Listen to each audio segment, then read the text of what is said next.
Now listen to me. I'm getting tired of hearing your excuses. If you can't handle it, just get another job. Simple as that.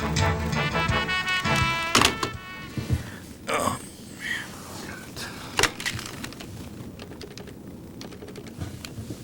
Heidi, get in here with those reports on fast food wars, now. Here you go, Mr. Jones. The taco guys are making more tacos. Pizza guys are making more pizzas. And I hate to tell you this, the burger guys are making more burgers. And what about us? I'm sorry, we don't have that information yet. My phone. But I do. You? Who are you? I'm Stacy, a certified Subway sandwich artist. I'm from the front lines. Here's the information that you requested on us here at Subway. That information is really, really good. We're selling more sandwiches than ever before. Front line? Sit down. Heidi, can you get us some coffee? I can't stay, Mr. Jones, for coffee. I have to get back to the restaurant. We're beginning a 4-day training course for all new employees today. A 4-day training course? That's a great idea. I wonder why I wasn't notified about this. I suppose you're going to cover the basics. Customer service, making sandwiches, food safety. Because as you know, we have to be hard and tough out there. It's a war. It's a fast food war. And here at Subway, we're going to win it. Actually, we found at Subway that it's better to be helpful and friendly to our customers. Come on, I'll show you. Now it's time to start your first day's orientation. Your first day on the job is going to be a busy one. First, you'll need to fill out the necessary papers to start working. You know, the government forms, payroll information, emergency information, that sort of thing. These will remain in your employee file along with your application and future performance reviews. I'm guessing you've already done this. Next, you'll receive an employee handbook. You'll need this throughout the first 4 days, so keep it handy. In it, you can record facts about your particular restaurant as you learn them. Who the owner is, who the manager is, and how to contact them in case of an emergency. Also, there's a place for you to write down your first work schedule, the employee food and beverage policies, and the uniform requirements. Be sure to pay particular attention to this section. You'll be receiving a full uniform, so you want to make sure you wear everything correctly. Plus, there's lots of great information about security and safety procedures and other topics too. Read it, know it, live it. Exactly. Now then, a lot of other things are going to happen on day one. Mr. Jones, would you like to cover that section? My pleasure. Today in this video, we're going to take a tour of a typical Subway restaurant so you'll become familiar with the terrain. Then, we'll take a close look at the menu and the products that the Subway chain serves. Then, we'll focus on developing your hand-washing techniques. And of course, learning about how to provide excellent customer service via service counter marketing techniques. Last of all, we'll look at the cleaning because, as we say, if you have the time to lean, you have the time to clean. That's right. Now let's get started with the tour. Subway restaurants come in many shapes and sizes. That's because we're in convenience stores, stadiums, hospitals, schools, airports, corporate offices, military bases, and even supermarkets. You name it, we're there.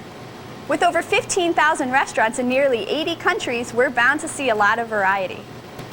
In general, a Subway location will have two main areas, the front and the back. The back area is for staff only. Come on, I'll show you. Sorry, Mr. Jones, you can't come back into this area. It's restricted for staff only. Not even a top corporate executive official like myself? I'm sorry, it's against our policy. Only staff are allowed in the back room. That also includes not allowing friends, family, or top corporate executive officials. Just testing your security. You passed. I'll guard the gate while you're gone. Whatever, Mr. Jones. The back room is where you'll go when you first come in. You'll hang up your coat, punch in the front, and get started. There should be a daily food preparation chart and a cleaning chart posted to let you know what needs to be done besides serving customers. Believe me, there will always be something to do. Our restaurant here has a back door which is kept locked and shut. The peephole lets us see out before we have to go dump the trash during the day. Someone stays here while the other goes out to the dumpster. And we never open the back door after dark, even though the area is well lit. You can never be too cautious. Our back door also doubles as an escape route in case of an emergency. You'll need to learn where the emergency exits are in your location and how to work them. Speaking of emergencies, find out where the first aid kit is located, just in case you ever have a small accident like a cut. It's also a good idea to know where the fire extinguisher is too, just in case of a fire. Here's a quick lesson from security expert Jerry Brandt on how to operate one. One of our safety concerns is fires in restaurants. Fires may be a grease fire, an electrical fire, or a paper fire, such as in a trash can. You should have this type of fire extinguisher available. This is good for A, B, and C type fires, a dry chemical fire extinguisher. This is the type you want to have. You want to know where it is and know how to use it. At the time of a fire, that's not the time to look for a fire extinguisher. Know where it is ahead of time and know how to use it. Take a look at this fire extinguisher closely. This tag is an inspection tag. The fire extinguisher should be inspected annual. Also, there's a gauge on here. The arrow should be in the green or in the good area. If it falls out of the green into the red area, tell your owner or your manager to have it checked. To work this fire extinguisher, you take it off the bracket, pull this pin sharply, then you take the nozzle, point it at the fire, and press the trigger.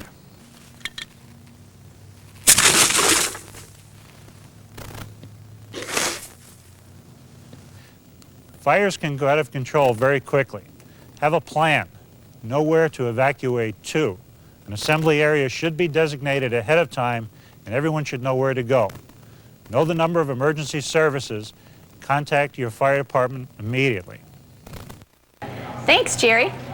Last of all, learn the location of all of the telephones in the restaurant. Most have a phone out front, so you never have to leave the front unattended while you take phone orders, which enhances restaurant security. Here we have an additional line in the manager's office and one in the cooler too. That's one in case of an emergency. I've never had to use it yet and hopefully never will. In the back room you'll find lots of equipment that you'll learn how to use. The 3-compartment sink for washing, rinsing, and sanitizing utensils and pans. The can opener, the tomato slicer, the Nemco vegetable slicer, the walk-in refrigerator where we keep our meats and vegetables cool. The manufacturer presets its temperature. When the door opens, the cold air escapes, so keep it closed as much as possible. And the freezer, which also features a preset temperature. Now let's take a tour of the front area. Mr. Jones? The customer area in front of your restaurant may be the most important. This is where you need to impress the customers, like me, with freshness and cleanliness. The customer area includes everything a customer sees. The table, plants, bread, food, cookie case, and yes, even the restrooms. Sorry.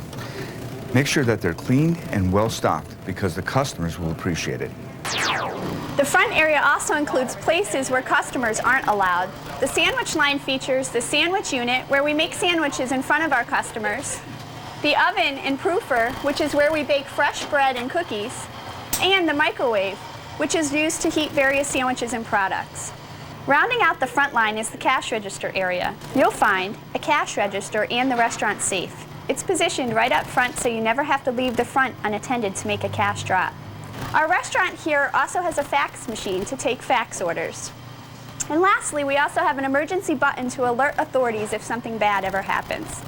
That's about it for our tour, but before we go on to the next topic, let's take a quick break here so that your manager can now review some important information with you. See you soon.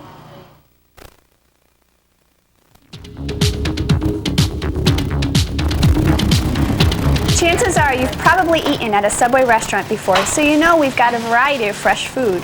Our menu panels feature all of the products we serve, as well as the fresh value meals and special promotional items. Of course, our main business is made up of our 3 sandwich lines. Our fresh, low-fat sandwiches, which are formulated without cheese or any type of sauce. Our Subway Classic line with great flavor, formulated with cheese, oil, and salt and pepper. And our newest sandwich line, the Subway Selects. Each of these special sandwiches is made with one of our brand name sauces, and they are delicious. We offer them in 2 different sizes, footlongs, in some markets known as 30 centimeters, and 6 inches, 15 centimeters, which are also available on a variety of our fresh baked breads. We also serve salads, smaller deli-style sandwiches, kids items, and giant party subs or platters. To make every meal complete, we also offer a variety of chips, sometimes called crisps, drinks, and desserts. Some restaurants offer optional items too, such as soup, wraps, or fruzo, which is a smoothie drink found only at Subway. I suggest you bring home a takeout menu and a copy of the formula charts tonight and learn what products are served at your location. It'll help in the long run when customers ask you questions such as, what are all the vegetables? The more you know, the more confident you'll feel and the more fantastic the sandwiches will look. This is a typical Subway sandwich unit. It's placed up front in full view of the customers so that people can watch their sandwiches being made. If you look at the layout, you'll find that it follows the order of ingredients on a sandwich. First comes the bread. We have Italian and wheat breads, as well as our gourmet breads. Then comes the cheese and meat. Note that the hot meats are kept in the warm section of the unit. The cold deli meats are kept in the refrigerated section, along with our seafood products, sauces, and vegetables. The other condiments are put on last. At Subway, we have several standard sauces and toppings, such as salt and pepper, light mayonnaise, and mustard. Your restaurant may also have a few local ones as well. Before you can touch any food item back here, though, you'll need to learn about the importance of food safety. Taking great care of our customers is our main goal. That not only means serving great tasting food and providing excellent service, it also means keeping our customers happy and safe. That means making sure that our food is safe. Foodborne illnesses affect over 76 million people per year. Foodborne illnesses are diseases that are either carried or transmitted by people or food. These illnesses happen when contamination of food occurs. There are three main types of hazards which contribute to contamination and foodborne illnesses. The first are chemical hazards, like cleaning supplies contaminating the food. The second, physical hazards, like Band-Aids, metal shavings, or chips which fall into the food. And finally, biological hazards, like bacteria or viruses. Contamination due to biological hazards present the most common threat to food safety. The most common factors responsible for causing foodborne illness outbreaks are the factors which allow harmful bacteria to reproduce or which transfer harmful bacteria to food. These factors are failure to maintain food at proper temperatures, improper heating or cooling procedures, preparation of food too far in advance or mixing old product with new, and one of the most common, poor personal hygiene. You have the ability to drastically reduce the risk of spreading the bad bacteria around by following the Subway policy for hand washing and glove usage. Let's look and see how these procedures work and the impact you can have in your Subway restaurant.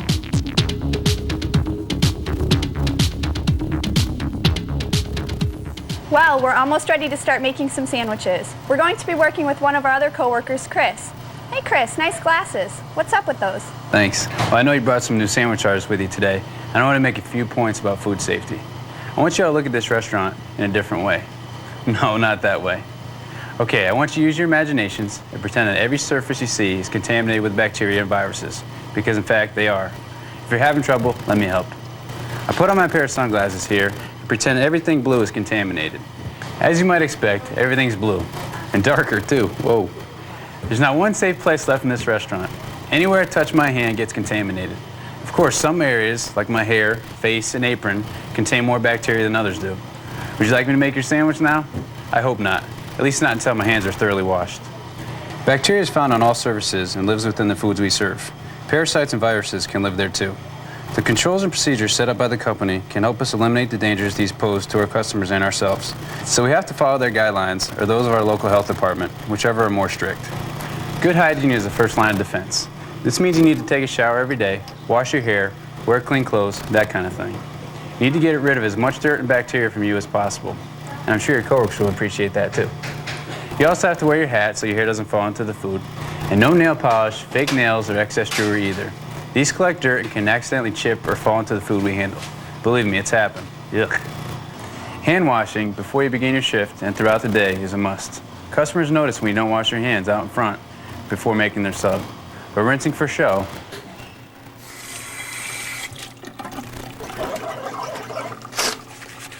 doesn't accomplish anything as far as cleaning goes. Rinsing may remove surface dirt, but it leaves bacteria behind. In fact, I probably still have more than 2 million bacteria on my hands right now. Some are harmless, but other bacteria like Staphylococcus are very dangerous. I don't know if I've got that here, but I don't want to make someone sick to find out. Before washing, you'll want to advance the paper towels so they'll be ready when you need them. When washing, work the soap into a lather for at least 20 seconds, making sure that all areas of your hands are reached. Use water as hot as you can stand. Then rinse completely, allowing water to go from your forearms down to your fingertips. Then turn off the water with a paper towel and dry your hands with another. At Subway, we make such a big production out of hand washing because it plays an important part in our customer safety and satisfaction. Always wash your hands thoroughly in front of the customers, even if you've just washed them in the back room. Remember, people are watching. You need to wash your hands. before starting work, before returning from restrooms, before touching food and serving customers, after handling money and any other non-food item, after cleaning assignments or taking out the trash, after touching your hair, face, or skin, and in between preparing different food products during food preparation. I know it's a long list, but you really got to remember it. I'll show you why. Let's see what happens when you don't follow the first one. Wash your hands before starting work. Okay, say there's a dangerous microbe like Clostridium perfringens on our restaurant's outer door. These microbes are found in soil, dust, and human and animal feces. When Stacy comes to work, she pulls on the door handle, which accidentally contaminates her hands. As she gets ready for work, without washing up first, she spreads the bacteria to her uniform. Even if she washes her hands now, she'll recontaminate them anytime she touches her uniform during the day. Imagine how quickly the bacteria can spread to her coworkers if she touches something now like the cooler door. How about another example? Let's consider hand washing after handling money. Customers are using the same door to enter the restaurant as Stacy did, so Clostridium perfringens is on their hands too. This sandwich artist is getting a little more than what the cash register asked for. I hope you can see how quickly a whole restaurant can get contaminated when proper hand washing doesn't take place. Hand washing at the required times in conjunction with a good sanitation program can help prevent outbreaks of foodborne illness. Gloves are another way to protect your hands. If you cut your hand, you need to apply a clean bandage and wear plastic gloves until the wound heals. Wounds are warm and moist, so they're a great breeding ground for harmful bacteria. Gloves create an extra barrier between the food and them. But you don't have to be injured to wear gloves. In fact, Subway requires them, and a lot of local health departments do. Gloves are great because they help keep your hands clean. But remember, the outer surface can easily get contaminated. Watch, I'll prove it. See how easy it is to become a danger to a customer? Even though my hands feel clean, the outside of the gloves aren't anymore, especially when they touch an apron, which can be kind of dirty during the day. So, when you wear gloves, just be careful. If they become contaminated, make sure you put a new pair on before making a sandwich. Never reuse old ones. Subway's service counter marketing makes things easier. We use an assembly line to serve our customers. When one person handles the money, it isn't always necessary for the others to wash up or even change gloves with every sandwich.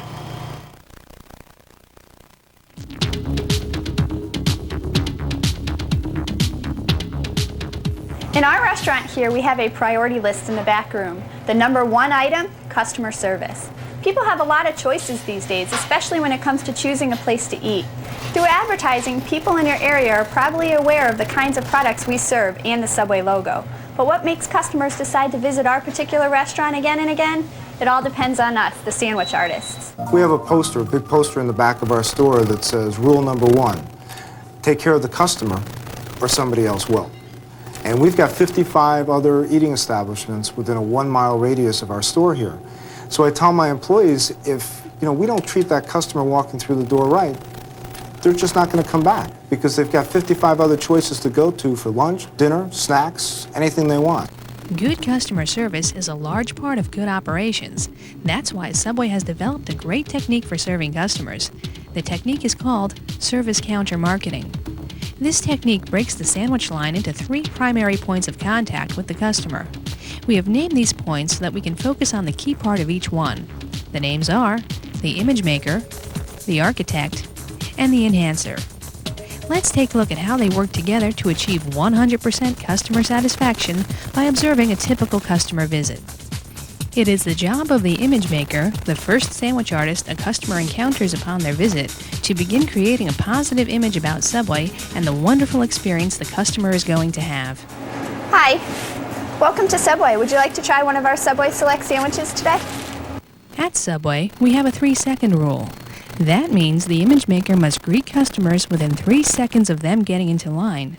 Customers don't mind waiting as long as you acknowledge that they're there. Unlike other fast food restaurants, at Subway, the customer orders first and pays last. This can be confusing to customers who may have never been to a Subway store before. One of the first things I noticed was that consumer perceptions and lifestyles were distinctly different than in the U.S. They do everything they can, but so many people just go and leave because it's just too much to take in. We're not used to choice. The staff are very open, very friendly, and always willing to sort of start from the top. Okay, this is how it works. I've seen them do it loads of times, time and time again. Without the 3-second greeting, there is a very good chance that they will leave without ordering.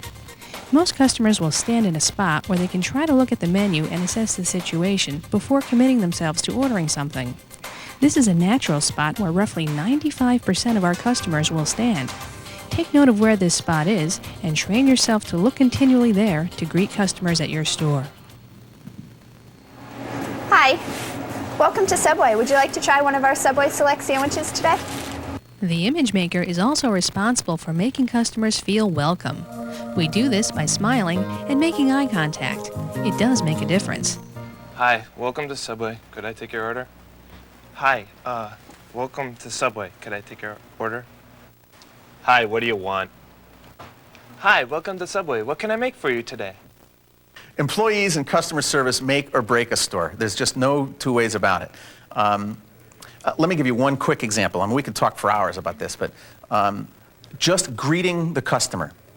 Just whether an employee greets the customer properly or not. And there's so many parts of a greeting that people just don't understand. The first part of the greeting is eye contact. If people don't make eye contact with somebody, I mean, look, if I did this interview and I never looked at you, you'd be saying, this guy is weird. Well, the same thing happens with a counter attendant. We've got our employee there, and if they never look at the customer, they're saying that guy is weird. So you got to learn to make eye contact. We've got to learn to say, hi. But not the way McDonald's does it. McDonald's strings it together like it's one gigantic, hi, welcome to McDonald's, may I have your order, please? Hi, welcome to McDonald's, may I have your order, please? It's just perceived as really phony, so we don't want to do that. We want to say hi and pause. If you say hi and pause, now you can say anything you want to somebody. You can make conversation about the weather, but you got to have that critically important greeting. Hi, welcome to Subway. Would you like to try one of our Subway Select sandwiches today? No, I'm in the mood for a BMT. Very good. Would you like that on Italian bread, wheat bread, or one of our new gourmet breads? The image maker informs customers about our promotional menu items and gourmet breads. This encourages them to try all of our great flavors and tastes here at Subway. Many customers new to the concept have no idea what they want to order. Many people who go to a restaurant for the first time and do not know what the items on the menu are usually ask for explanations and/or recommendations, so be ready to recommend your favorite. I'll try the hearty Italian. Great choice. So that's a BMT sandwich on hearty Italian bread. Will that be a footlong today? Yes. By the way, you can make that a fresh value meal and add chips and a medium drink for just $1.50 more. You can let Dee Dee know when you get to the end of at the cash register. Just a couple of quick notes here. You'll note that the employee repeated the order back to the customer. This is to make sure she heard the order correctly. Also, the employee implied the sale of a foot-long 30-centimeter sandwich rather than a 6-inch or 15-centimeter sandwich. Encouraging the sale of our best products is called suggestive selling. Also, the employee placed a piece of deli paper beneath the bread. Deli paper is required under every sandwich. This helps to prevent cross-contamination, keeps the cutting board clean, and helps keep the sandwich together when wrapping. Last of all, you'll notice we have a specific way of cutting our bread. It's called the hinge cut. Making a hinge cut is easy. Place the knife blade a 1/2 inch or about 1 centimeter in from the edge of the bread. Cut the entire length at a 45-degree angle, or the top to the bottom. Be careful not to cut all the way through. Then open the bread and begin building a masterpiece. Our BMT is served with cheese. Would you like Swiss, American, or provolone? American. Would you like to try double meat on that today? It's just $2 more. No thanks, not today. Okay. Here at Subway, we make our sandwiches from stacks of deli meats.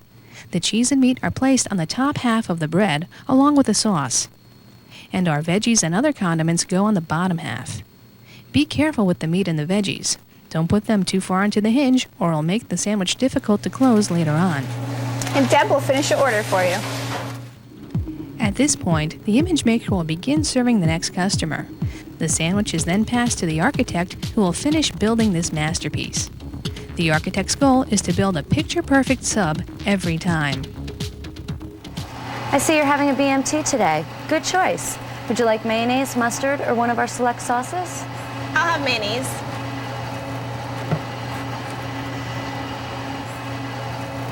Will that be with all the vegetables? What do you have? Rather than have the customer pick and choose their toppings, you will want to walk them through the garden so you can build a great-looking, great-tasting sandwich made to order.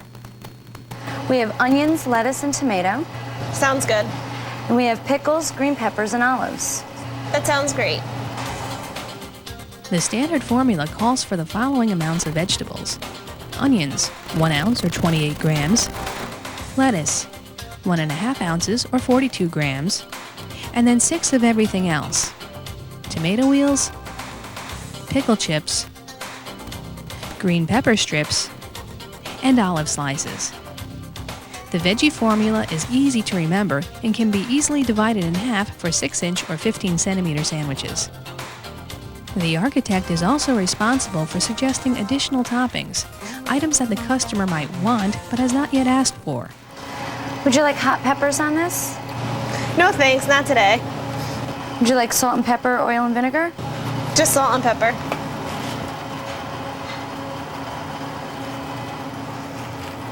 How does that look? Looks great. I'm going to wrap that up and then Dee Dee will ring it up for you. As you can see, the deli paper is essential to making a great-looking sandwich. When wrapping, you will roll the paper along with the sandwich within the sub-wrap. At this point, the last sandwich artist on the assembly line takes over. The enhancer completes the transaction and suggests additional items to complete a meal. Hi, how are you today? Good, thanks. Would you like to make that BMT a fresh value meal? For $1.50 more, you can add a medium drink and a bag of chips. Okay. Okay. We also have some fresh baked cookies today, 3 for $1. Would you like to add that too? No, thank you. Okay. That'll be $6.54. Counting back change correctly is an important job of the enhancer. Here are 3 steps that can help you get it right every time. First, state the amount the customer gives you out loud. Okay, out of 20. Next, place the customer's money near the register. This leaves no doubt about how much the customer actually gave you. And lastly, count back the change. All right, here are your 2 Sub Club stamps for your card. So that is 7, 8, 9, 10, and 20. Let's watch that again. Notice how the sandwich artist used the customer's total bill as his starting point and built the customer's change back to what was given as payment. Okay, here's your 2 stamps for your Sub Club card. And then that is 7, 8, 9, 10, and 20. You can get your bag of chips on the rack right there. Have a great day. Thanks. This method of counting back change verifies the accuracy of the change and helps prevent any misunderstanding. After you've completed a customer's order, the Sub Club card is the next part of a transaction. The Sub Club card is basically a frequent user card. Every time a customer buys a sub or salad, you give them a special stamp that they can put on the card. Once the card is filled with stamps, the customer can then trade it in for a free sub or salad on their next visit. Experienced Subway customers will probably be familiar with the Sub Club card, but new ones may need more information. Okay, here's your 2 stamps for your Sub Club card. And then that is 7, 8, 9, 10, and 20. You can get your bag of chips on the rack right there. Have a great day. And there you have it. A great Subway transaction using service counter marketing techniques. The assembly line procedure can be used with any number of customers, sandwiches, or sandwich artists. Let's see how by taking a look at another transaction. Hi, welcome to Subway. How are you today? Good. Would you like to try one of our Subway Select sandwiches? They're really good. Subway Selects, what are those? We've added 4 new sauces and sandwiches to our product line. Each one has its own recipe for great taste. Would you like to try one of those today? I think I'll try the horseradish roast beef. Very good. Would you like that on Italian, wheat, or one of our gourmet breads? I think I'll try the hearty Italian. So that's a horseradish roast beef on hearty Italian bread. Will that be a foot long today? Yes. Very good.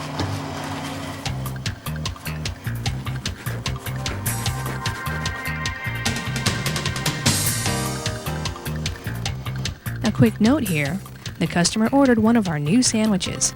Keep in mind that our select sandwiches have specific formulas and they're all outlined in the charts you've received. You'll want to adhere to these formulas to keep the flavor profile intact. In other words, you won't add any extra vegetables or toppings unless specified by the customer. How does that look? It looks good. Very good. I'll wrap this up for you and Terry will ring up your meal. As you can see, The assembly line procedure can be used with any number of customers, sandwiches, or sandwich artists. Hi, would you like to make that a fresh value meal today? Okay. Okay, here's your cup, and our beverage center's right over there, and you can grab a bag of chips off of our rack. Okay. Okay, that will be $5.12. Okay, do you have anything smaller? Let me see. As a safety precaution, the enhancer should always ask for small bills. Large bills should be dropped into the safe immediately. You'll learn more security tips in another video. Okay, that is 6, 7, 8, 9, 10, and here are your 2 Sub Club stamps. Do you know what our Sub Club program is? No, what is it? Okay, that is where you can earn 2 stamps for a purchase of a foot long and 1 stamp for a 6-inch. Let me give you our card. And when you fill up the card, you get a free 6-inch sandwich with the purchase of a 21-ounce drink. Okay, thank you. Have a good day. Thanks. There you have it, an example of how to serve a customer using all of Subway's service counter marketing techniques. At Subway, keep in mind that we also make deli-style sandwiches and salads. You'll find formulas for these products included on your restaurant's laminated formula charts. We'll quickly demonstrate each procedure here. To make a deli-style sandwich, get a deli-style roll and cut it in half horizontally. If cheese is requested, place 2 triangles on the top half of the bread. Next, fold the appropriate number of meat slices or seafood scoops and place them on the top half of the roll. Overlap the slices so that the entire area of the roll is covered. Then add the standard vegetables to the bottom half of the roll. 0.25 ounces or 7 grams of onions, 0.5 ounces or 14 grams of lettuce, and then 2 of everything else: tomato wheels, pickle chips, green pepper strips, and olive slices. If a customer requests a condiment or sauce, place 11 milliliters or 0.38 fluid ounces by making a circle on the top of the meat. Oil and vinegar and salt and pepper are available upon customer request. You would make a circle with the oil and vinegar and add a few shakes of salt and pepper. Once all of the ingredients have been added, carefully close the sandwich and place it into a logoed specialty bag and serve with 1 napkin.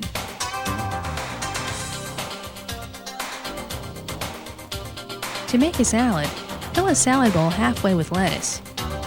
Add 1 ounce or 28 grams of onions. Add 6 tomato wheels on top of the onions diagonally from the lower left corner to the upper right corner. Then 6 pickle chips, 3 on each long side of the bowl. And 6 green pepper strips across the top of the tomatoes. Last of all, place 6 olive slices in the center. If the customer requests cheese, place 2 triangles on top of the vegetables, one in the top left corner and the other in the bottom right. If you're making a meat salad, to add the meat, place the appropriate number of slices on a sheet of deli paper. Roll the meat lengthwise into a tight cylinder. Cut the meat roll into thirds.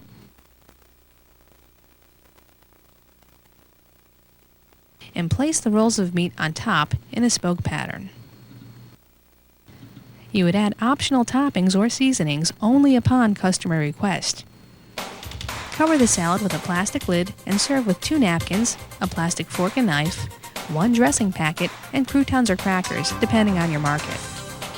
Remember, customers have a high expectation of the great quality and freshness of our Subway products. To ensure that they have the best visit possible, you really must know the menu. This will help you in your suggestive selling efforts and help you to answer any questions from your customers. They'll appreciate it.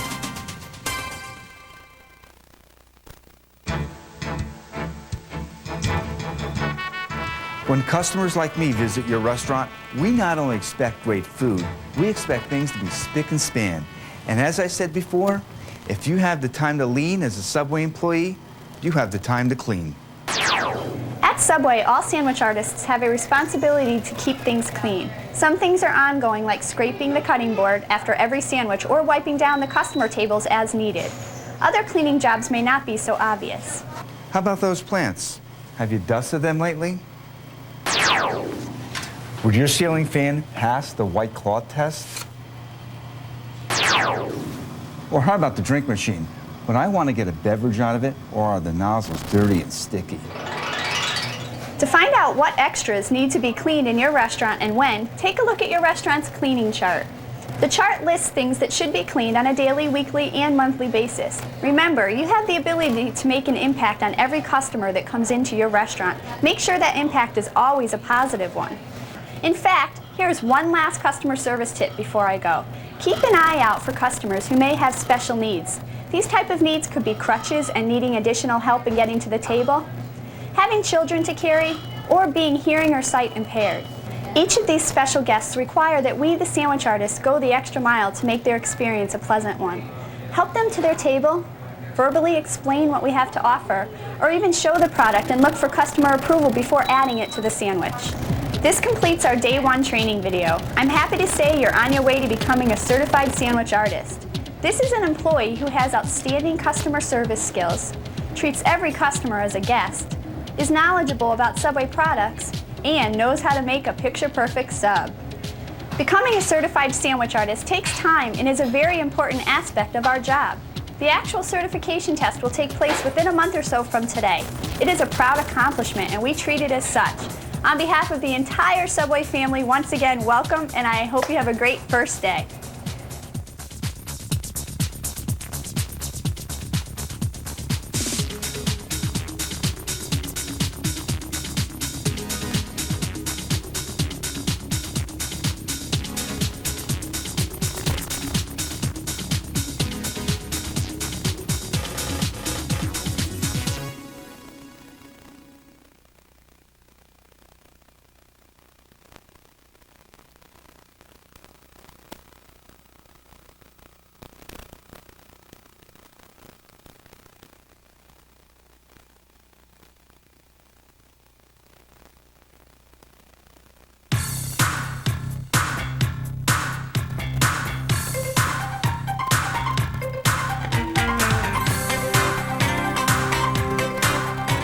Welcome to your second day of training. We covered a lot of ground yesterday. Proper hand washing techniques, 100% customer satisfaction, service counter marketing, and how to make great looking sandwiches and salads.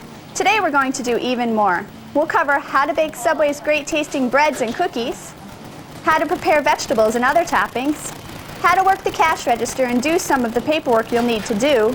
Then we'll wrap up by talking a little bit more about food safety. It's a fast food war out there, and we at Subway can win it. We have great tasting breads that customers can't resist. Excuse me, Mr. Jones, I think I should cover this one. Bread baking? I know all about that. Back in college, I used to work in the cafeteria and... Did you have to bake foot-long breads and deli-style rolls fresh at least every 4 hours? 4 hours? Well, every 4 days is more like it. I see. And did you have to make seasoned gourmet breads? Gourmet breads? No, but those sound pretty tasty. Are they hard to make? Not at all. I'll show you how in just a few minutes. At Subway, we're proud that we always serve fresh products to our customers. A key ingredient is the bread baked throughout the day. The sight and aroma of freshly baked goods are some of our strongest selling tools. That's why we place our ovens up front in full view of the customer, and why we bake bread every 4 hours or more often if necessary. You'll find Subway's bread baking procedure featured on many training tools throughout your restaurant. It's featured in our quick reference guide and on our bread prep chart and at a glance chart too. This way, you'll be sure to know how to bake great tasting bread every day. Now, let's review the procedure. There are 9 stages to the bread baking process.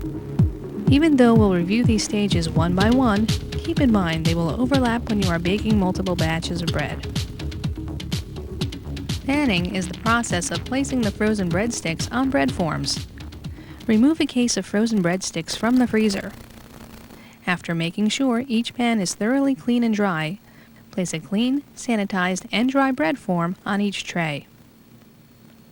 Place each breadstick seam side down in each curve of the bread form for a total of 5 sticks. Your location may be using a 4-stick bread form, and in that case, you would place 4 sticks into each curve. If you're in a high-volume restaurant, you can also fill half-size trays with 15 breadsticks. If you don't use a full case of breadsticks, count the number of sticks that are left and record it on the chart printed on the outside of the box. Mark it with the date, write use first and your initials, and return it to the freezer. Now you're ready to place each tray into the retarder cabinet. Retarding is the process of defrosting or thawing frozen dough in the cooler at a temperature that is cold enough to keep the dough from rising. Panned breadsticks are placed into a retarder, which is a cabinet designed specifically for the cooler. The enclosed retarder cabinet protects the dough from spills, drying out, and fumes, which may affect the bread. Retarding lets the bread age so it develops the proper texture and taste. Your restaurant's volume determines how much bread you will need to retard. Amounts will be posted on the baking schedule posted by your supervisor. Be sure to place the bread in the retarder cabinet at least 8 to 12 hours before you need to bake it. Now let's get ready to score the bread. Remove the retarded breadsticks from the cabinet. Only remove enough pans for the current baking cycle and place them on the food prep table. When removing pans in the morning, replace them with the appropriate number of new pans of frozen breadsticks for afternoon and evening baking.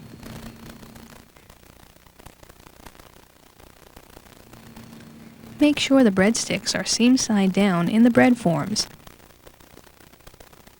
Position the breadsticks to reach from end to end in the bread form.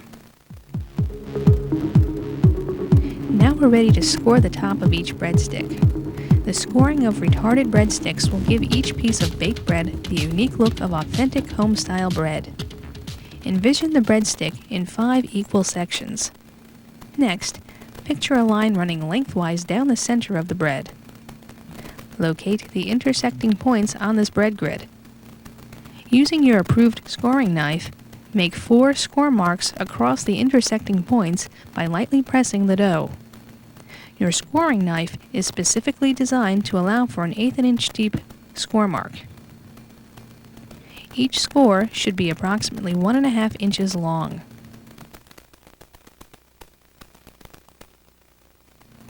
If score marks are too long, your bread will lose its integrity along the sides when the hinge cut is created, which will cause the sides of your bread to collapse during sandwich making. With experience, you'll be able to do this very quickly. Once you finish scoring each breadstick, leave the pans of retarded bread out at room temperature for 20 minutes before placing them into the proofer. This is called floor retarding, and it is a critical step in the bread baking process. Floor retarding prevents the dough from being shocked because of the extreme temperature difference when the pans are taken from the cold retarder cabinet and put into the warm proofer. After 20 minutes of floor retarding are complete, spray each breadstick with a fine mist of water from a properly labeled spray bottle. This keeps the breadsticks moist and helps prevent a hard crust from forming on the bread. Now we're on to proofing. Proofing is the process of exposing retarded breadsticks to a proper combination of heat and humidity, which makes the dough rise. Breadsticks must be thoroughly retarded before they can be proofed. Remember, never place frozen breadsticks in the proofer. First, set the proofer temperature to 100 to 105 degrees Fahrenheit or 38 to 40 degrees Celsius. Then set your humidity dial between 3 and 5. It will take approximately 20 to 30 minutes for the proofer to preheat. Next, fill the pan at the bottom of the proofer with water and be sure to keep it full. A light mist of water on the inside of the door tells you that the humidity level inside the proofer is correct. The proofer's humidity level should be checked whenever having work done on the proofer or the oven. Place the bread pans into the proofer. Do not put more pans into the proofer at one time than will fit into your oven. You will continuously stagger placing product into the proofer so that your customers can see the baking process in your restaurant.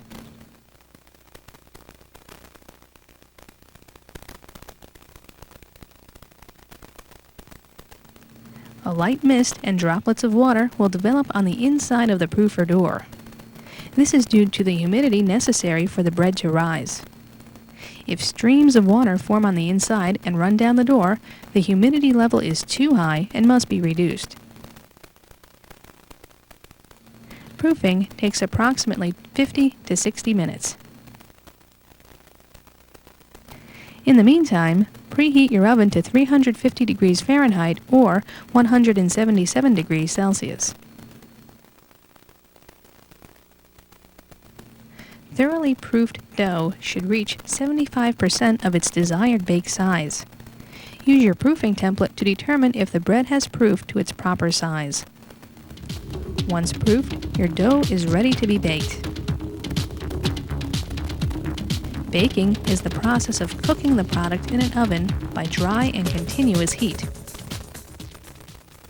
Place your properly proofed dough into the oven. Slide the pans all the way to the back of the oven and then pull them forward slightly. This allows for proper air circulation to bake the bread.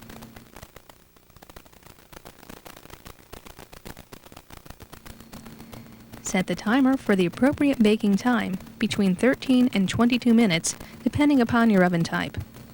Refer to your baking chart for accurate bake times for each oven manufacturer. When the timer rings, check the oven. If the top of the bread is not a rich golden brown, allow it to bake for a few extra minutes. Remember, timing is only a guideline. It's the color that lets you know when the bread is fully baked. You'll learn quickly to be a good judge of this. Use your bread baking template to verify final appearance standards. After baking, the bread must be cooled. Place the bread inside the enclosed bread cabinet to cool. Load the pans from the bottom of the cabinet up. This is important because it allows steam to escape without heating up the previously cooled pans. Be sure the cabinet vent is open to let the moisture escape. Moisture will cause already cooled bread to wrinkle and collapse. Allow bread to cool for at least 30 minutes before serving. Cool bread should then be used from the bottom of the cabinet up. All baked bread should measure approximately 2 1/4 inches high, 3 inches wide, and 12 inches long, and be that rich golden brown color. The bottom left corner of your baking guide can be used to verify these dimensions.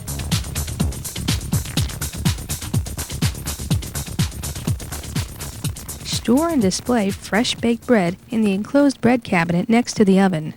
This display is intended to market and reinforce the fresh baked quality of our product. The only acceptable alternative to storing bread in the enclosed bread cabinet is to properly rotate each batch of cooled bread into an approved storage box. The storage box must be made of food-grade plastic. It must be clear and have a hinged lid. This will allow easy access to the product while still preserving freshness. The storage box may be placed to the side of the sandwich unit for quick service. Do not keep bread and deli rolls in these storage boxes for more than 4 hours. How's that, Mr. Jones? It's very good. This bread is very fresh. I'm impressed, Stacy. What about the gourmet breads you had mentioned earlier? We'll make that one next. Baking Subway's flavored breads is easy once you learn the standard baking procedure. Only one extra step, seasoning, is added. Depending on which flavor of bread is being prepared, one of 2 steps will be followed. For some varieties, sprinkle 1 cup or 225 grams of the pre-mixed seasoning into one section of a clean, sanitized party bread form. Lightly mist a clean, sanitized bread pan with water from a properly labeled spray bottle. Remove the retarded breadsticks from the cooler. Place each breadstick seam side down on the moistened bread pan. With your properly labeled spray bottle, lightly mist all sides of each breadstick with water. Now place 1 breadstick at a time, seam side up, in the seasoning. Gently roll the top and the sides in the seasoning mixture, covering 2/3 of the stick. Make sure you roll the breadstick until the entire length is covered, but not the bottom. Keep in mind, during the rolling process, you may want to shake the pan to evenly distribute the seasoning. Some settling will occur during this process. Other types of seasoned breads will follow the exact same baking procedure as the regular Italian and wheat breads, except the topping is placed on the bread after it comes out of the proofer, just before being placed in the oven. Refer to the prep charts and your supervisor in your restaurant for more information on which breads are prepared which way. How does that one taste? Great, I love the flavor. But what about those little round sandwiches sometimes I buy when I'm not too hungry? Are they hard to make? They're called deli-style rolls, and no, they're very easy to bake too. The steps for preparing the deli-style rolls are similar as for foot-long breads. The only difference, scoring is not needed. First, preheat the proofer and set the humidity dial according to the instructions on your Subway baking chart. Preheat the oven as directed too. Remove a box of frozen deli pieces from the freezer. Then line clean, sanitized, dry bread trays with the new deli bread forms if your restaurant has them, or Silpat liners. Place 8 pieces, swirl side up, on each pan in a 3 by 2 by 3 configuration. Continue panning until the desired number of deli pieces are panned. If a whole case wasn't used, you should repackage the leftover pieces in poly bags and place them back into the box. This will help eliminate freezer burn. Record the number of deli pieces left on the chart, then mark the box with the date, your initials, and use first before returning it to the freezer. Put the pan trays into the retarder. Deli rolls should be left in the retarder for about 8 hours. Once retarded, flatten any deli pieces that are less than 2 inches in diameter. Reposition any that might touch each other or the sides of the pan during the proofing process. Then spray them with water and let them sit at room temperature for 20 minutes before placing them into the proofer. Again, this floor time helps prevent the dough from becoming shocked. The proofing process takes approximately 35 to 40 minutes. Thoroughly proofed deli pieces will measure approximately 4 inches or 10.1 centimeters wide and 1 3/4 inches or 4.5 centimeters high. Rolls will bake in about 13 to 16 minutes. Again, these times will vary depending upon your oven. Please refer to the baking chart for the recommended baking times and temperatures for your restaurant's oven. Bake the rolls until they are a rich golden brown color. They need to cool in the cabinet for about 15 to 20 minutes before cutting. And always keep in mind, bread should be baked every 4 hours or more often if necessary. This ensures that the customer will receive fresh bread and the aroma of bread baking will fill your restaurant throughout the day. Speaking of which, this smell is making me hungry again. Hey Stacy, can I buy one more sandwich? Yeah, but I think you'll want to save room for dessert. That's coming up next. Fresh baked cookies. It's another appetizing aroma that fills a Subway restaurant. I'll take a dozen. Okay, in a minute. Let me just review the baking procedures with the trainees first. Cookie dough arrives frozen in pre-cut portions and must be kept frozen until you are ready to bake them. Set your oven to the appropriate temperature according to oven manufacturer's standards. Place a clean, sanitized, and dry Silpat liner on as many pans as you'll need for baking a batch of cookies. Spread out the frozen cookie portions evenly. Leave space between each portion since the dough will spread in width rather than in height. Bake the cookies at the appropriate temperature and time as indicated on the baking chart for your oven. Unlike our bread, which should be golden brown in color, cookies will look a little underdone when they're baked right, so timing's important. Remove cookies when they're light brown in the middle and golden brown around the edges. They'll continue to bake for a few minutes after being taken from the oven because the pan is hot. Baked cookies should be soft and moist. After they're cooled for about 20 minutes, transfer the cookies from the tray to your display case. Never wrap cookies in plastic. This takes away from their fresh baked appeal. Also, customers don't like to see people touching their food. It gives me the willies. That means whenever you sell a cookie, remove them with tongs or bakery tissue and place them into a Subway specialty bag. That's right, and be sure to bake cookies frequently throughout the day and replenish the display case as needed. As customers see this product, it will help tempt them into buying this impulse item. Right, Mr. Jones? That's right.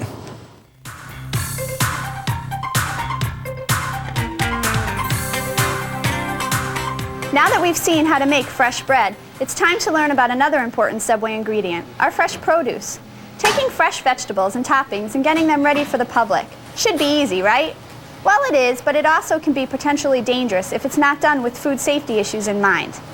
Let's look at how to prepare fresh vegetables and other toppings in your restaurant. Keep in mind you need to slice and use vegetables daily to ensure their freshness. Fresh vegetables will be delivered to your restaurant at least once a week.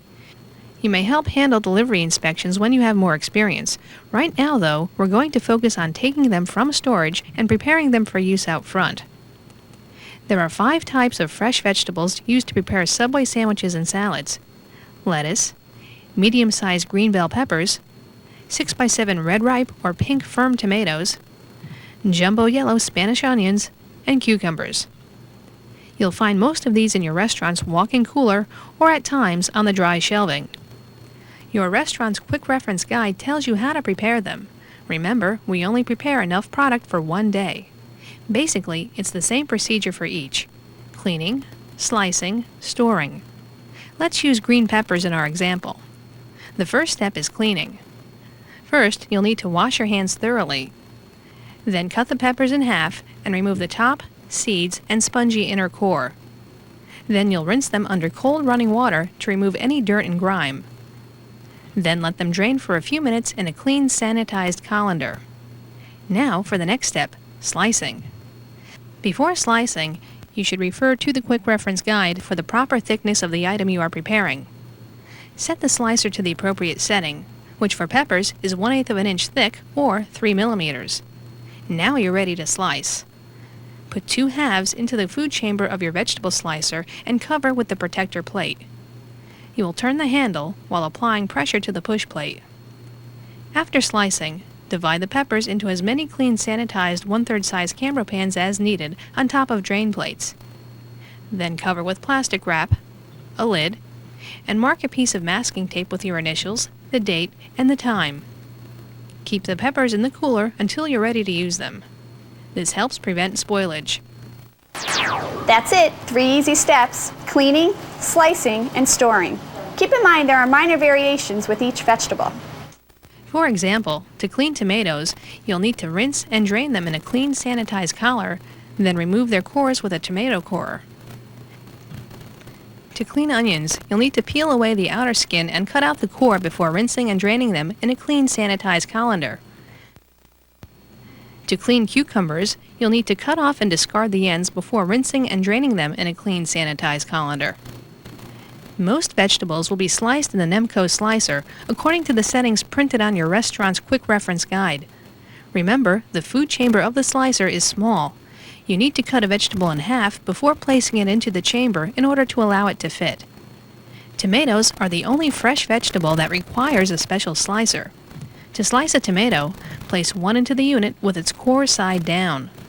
Then quickly push the handle to force the tomato through the blade area, which then comes out the other side, sliced to regulation thickness. Discard the top and bottom of the tomato and stack them in a plastic container with a drain plate. Stack only 2 whole tomatoes high. This prevents the bottom slices from becoming mushy. Then you will wrap, cover, initial, date, time, and refrigerate as usual. The importance of initialing, dating, and placing the time on a piece of masking tape and sticking it to the side of the Cambro is twofold.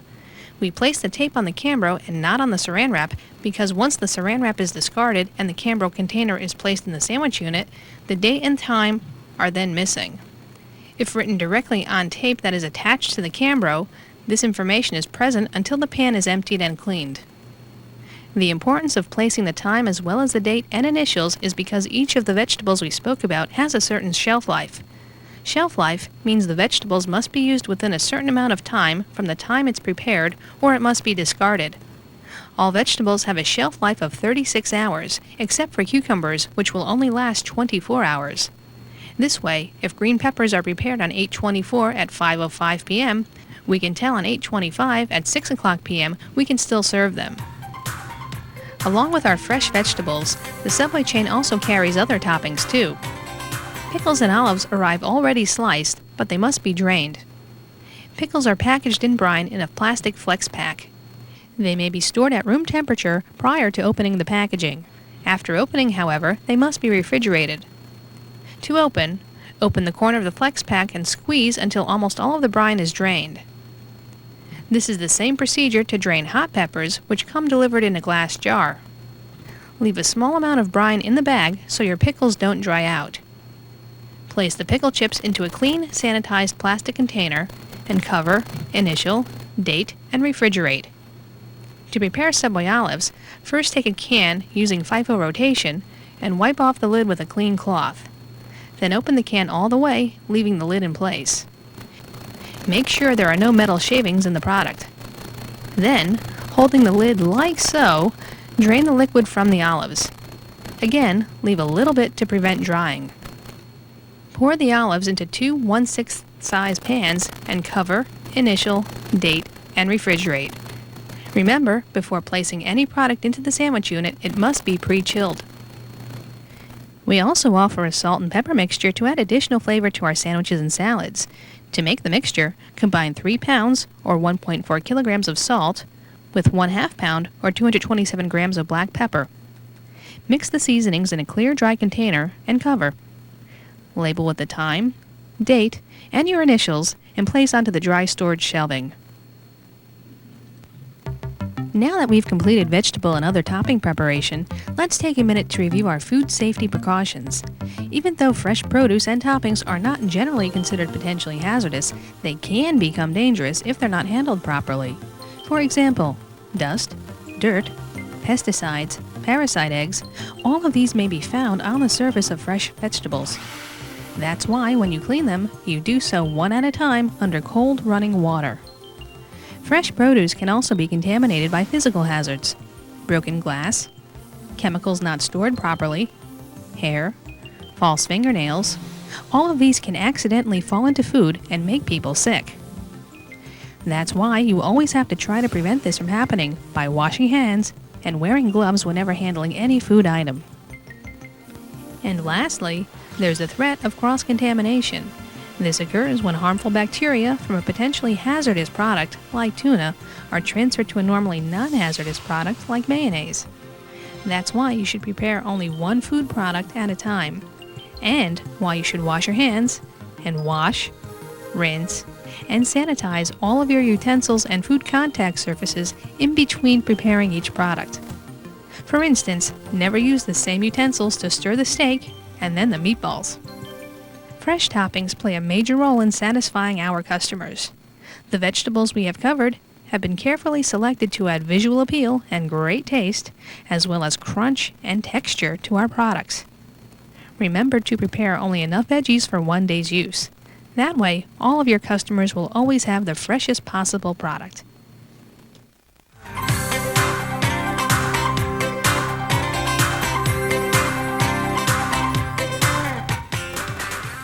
Now that you've learned how to greet customers and make the perfect sandwich, it is time to learn the final piece of the customer transaction. This is one of the most important jobs you'll be learning today: how to handle various customer transactions at the cash register. It's easy to feel rushed during this part of a sale. Customers are waiting, you're trying to hurry, but it's very important to do things right. Orders must be rung up correctly, and customers must be given the correct amount of change. We've already reviewed how to count back change correctly, but let's review this process one more time. The first step is to state the amount the customer gives you out loud. That will be $6.54. Okay, out of 20. Next, place the customer's money on top of the register or on the register drawer. This leaves no doubt about how much the customer actually gave you. Now you have to count back the change. When counting back change, there is a format to follow that will allow you to count back change correctly every time. You always start with the amount the customer gave you and the total of the order. In our example, we know the customer gave us $20 and the bill totaled $6.54. The employee starts by counting back the coins and bringing the order amount up to the next dollar. And then that is 7. Now they need to continue to add bills to equal the $20 originally given by the customer. 8, 9, 10, and 20.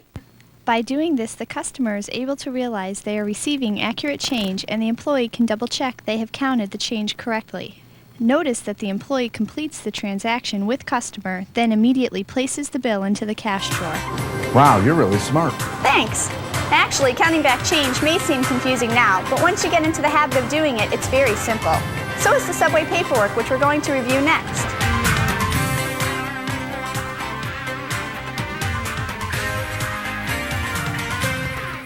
The Subway control sheet is the heart of a restaurant's paperwork. It gives a wealth of information when completed properly. Subway has recently made a company-wide move to a point-of-sale computerized cash register. This assists in making the paperwork process less time-consuming and allows supervisors more time to analyze the business. With experience, you'll be able to record items quickly and accurately within the system. How much money was taken in during the day?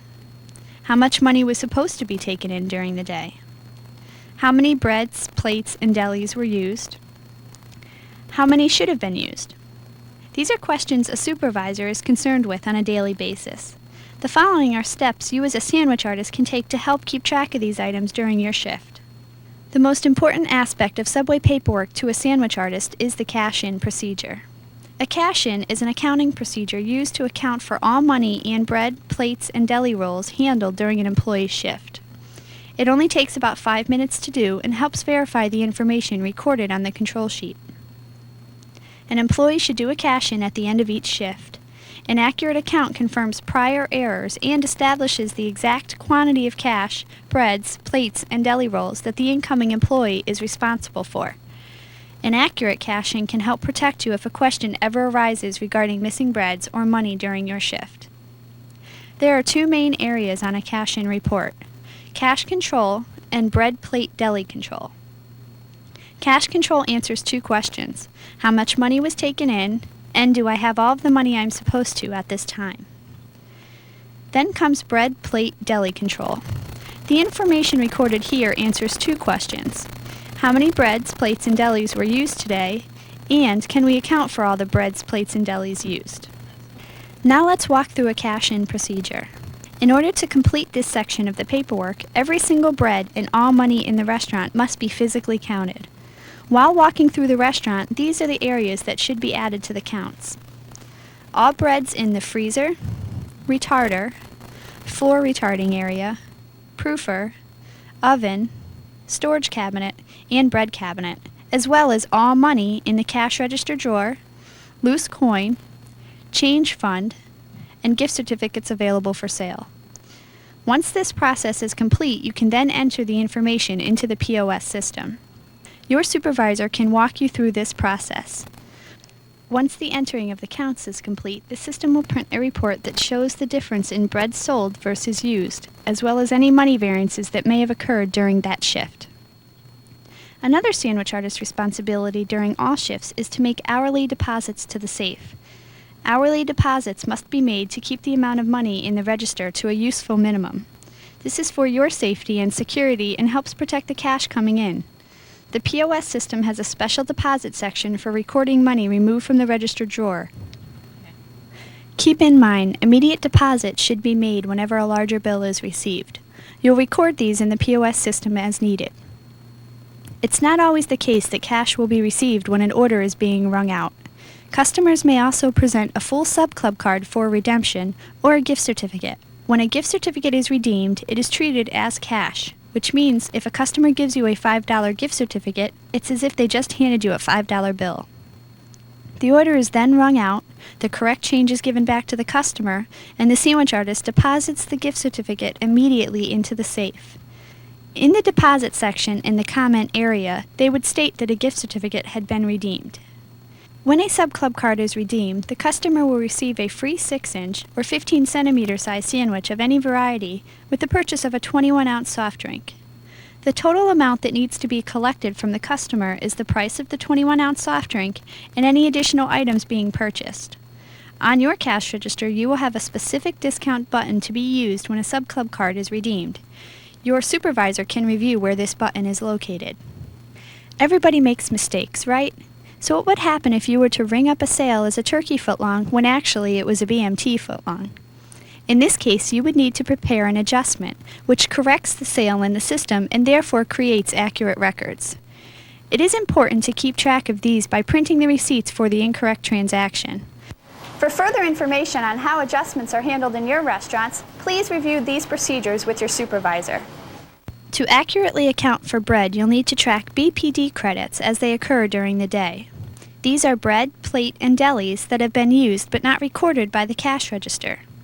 These include sandwiches and salads given away for promotions, eaten by employees, discarded due to spoilage or staleness, or used in the preparation of Subway's party items. Your supervisor will be able to further assist you with the procedures in place in your restaurant. This might all sound really confusing right now, but with a little practice, you're guaranteed to become a whiz at the register. Yesterday, we reviewed some basics about food safety, including proper hand washing techniques with my coworker Chris. Now let's take a closer look at some food safety issues in more detail.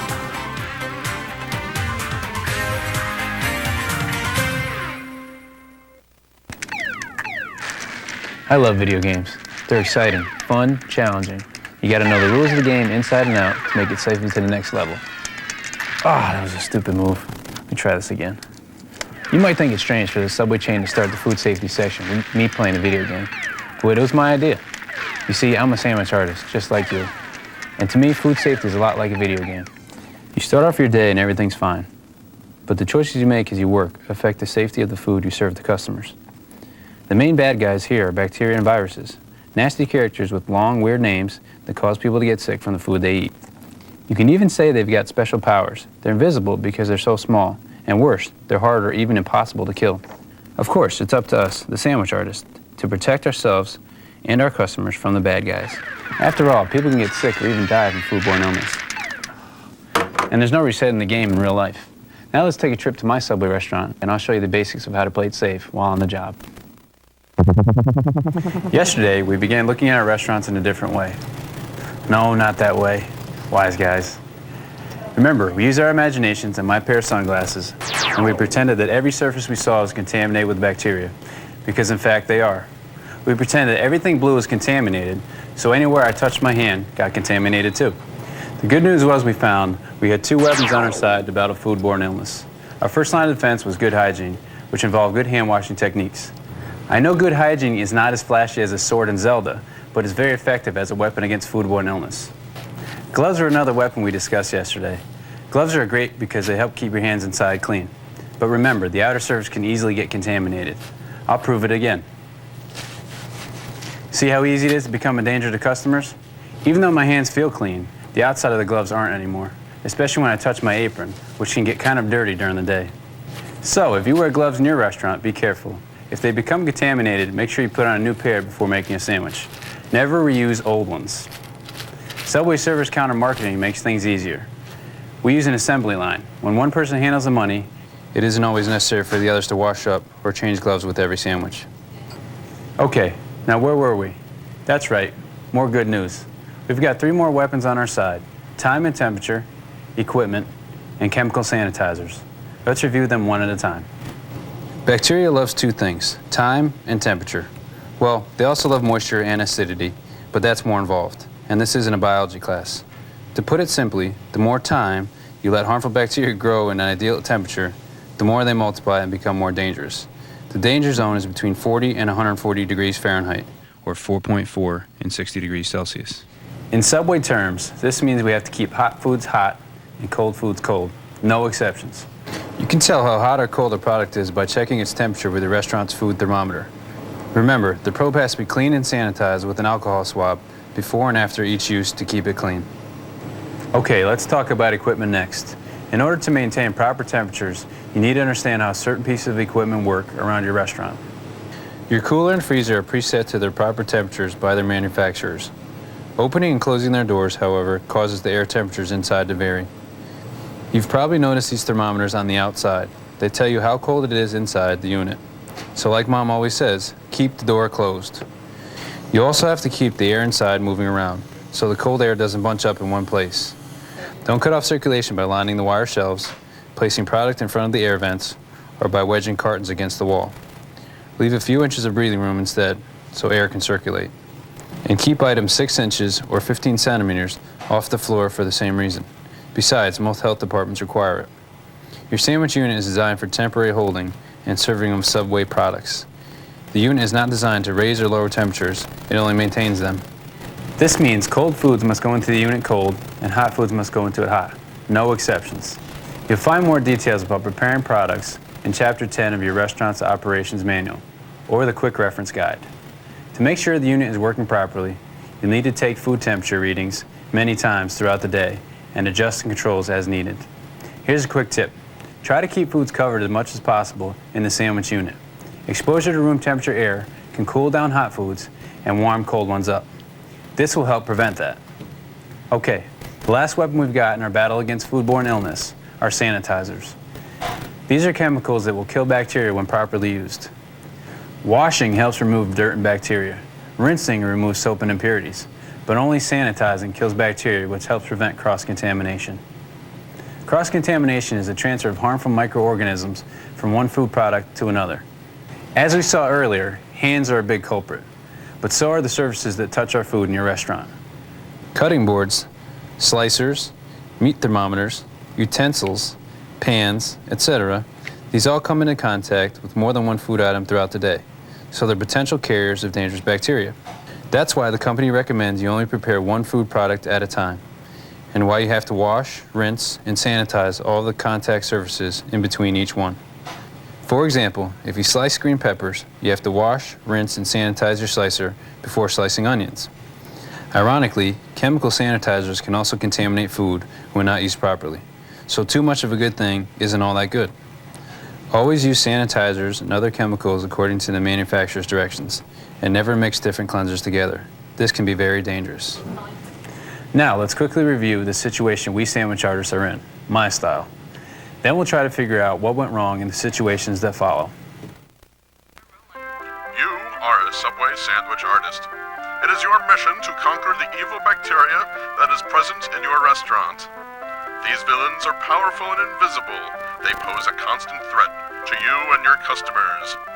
You have at your disposal 5 weapons: good hygiene, gloves, time and temperature, equipment, and sanitizers.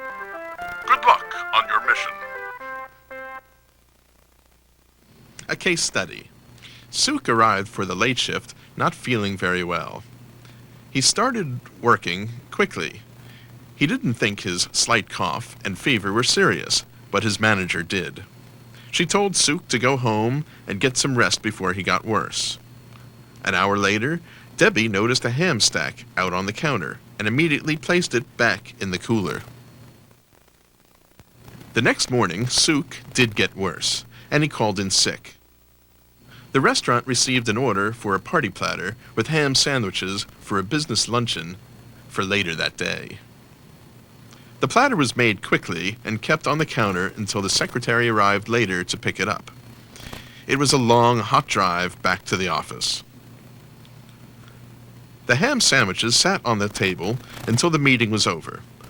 They were a big hit with everyone, until they got sick the next day. Why did this outbreak occur? The supervisor was right in sending Suk home as soon as she saw he was sick. However, the damage had already been done. Staphylococcus aureus, or staph for short, is one of the most common causes of foodborne illness. Human beings are the most common carriers. It's mostly found in the nasal passages, the throat, on the hands and skin, and in infected cuts. Suk had unknowingly transmitted staph bacteria to the ham he was unwrapping via his gloves. Remember, he coughed directly onto his glove. The ham stayed at room temperature for an hour before being refrigerated. This gave the harmful bacteria time to grow in the danger zone. Overnight refrigeration slowed its growth, but didn't kill it. The ham sandwiches were left out on the counter at room temperature for 2 hours before being picked up. During that time, on the drive back, and until the time the food was consumed, the population of bacteria in the ham grew and produced harmful toxins which caused the business people to get sick. This outbreak could have been prevented if Suk had stayed home in the first place, or if he had observed the proper hygiene rules of the company.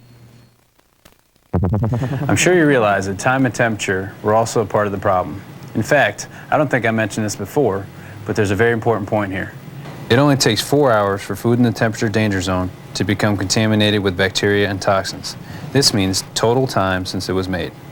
From manufacturing, through delivery, food prep, transferring to the front line, the whole flow of food until it's eaten. You've only got 4 hours until contamination sets in. Think about it. The time spent in the danger zone adds up fast. Well, my fellow sandwich artists, congratulations.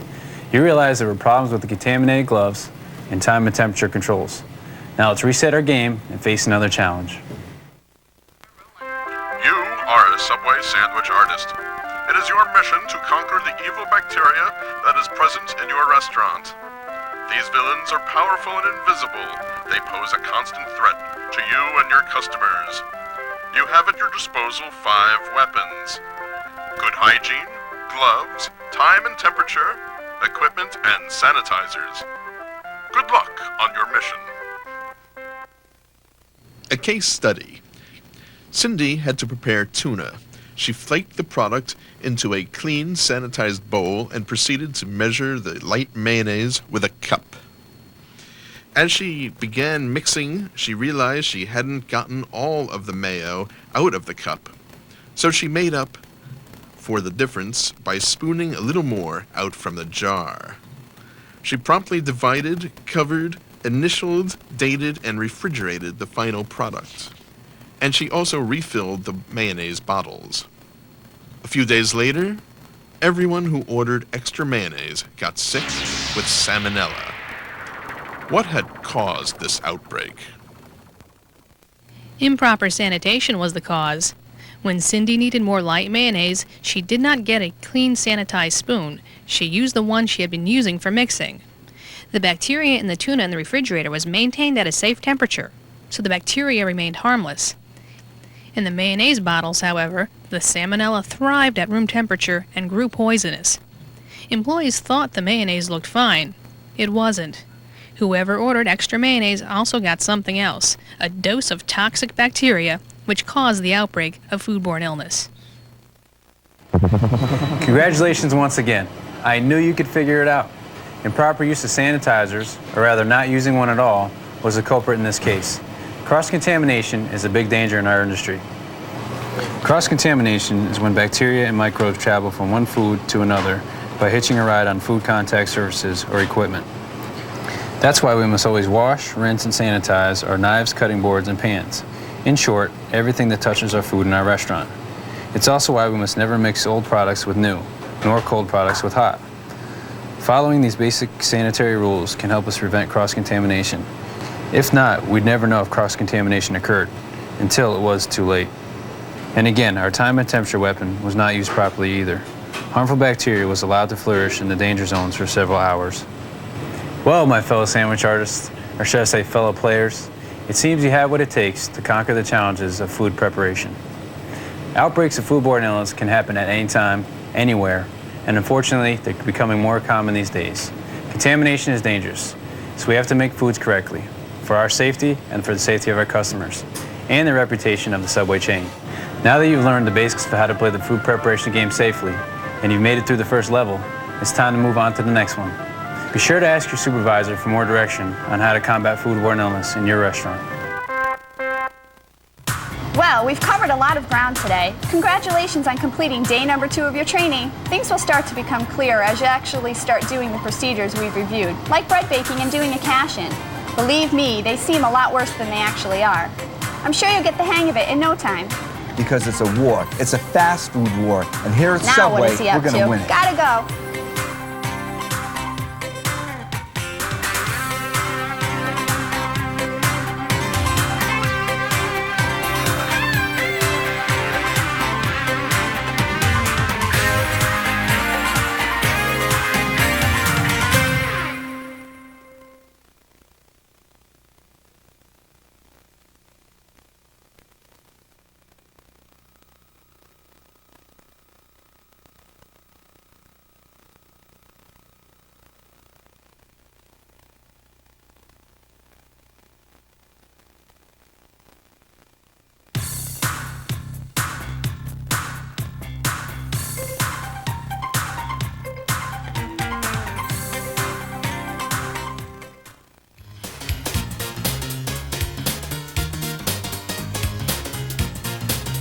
It'll be great. Don't worry about the snakes. They're all trained. No, really, it's okay. All right, we'll see you then. Thank you. I'm sorry about that. Now, where were we? We were actually talking about our day 3 training video. I'm Stacy, a certified Subway sandwich artist, and this is Mr. Jones. I'm a top corporate executive, and we want to see how we can make our training videos more exciting for people to watch. You've come to the right place. Let me see that script.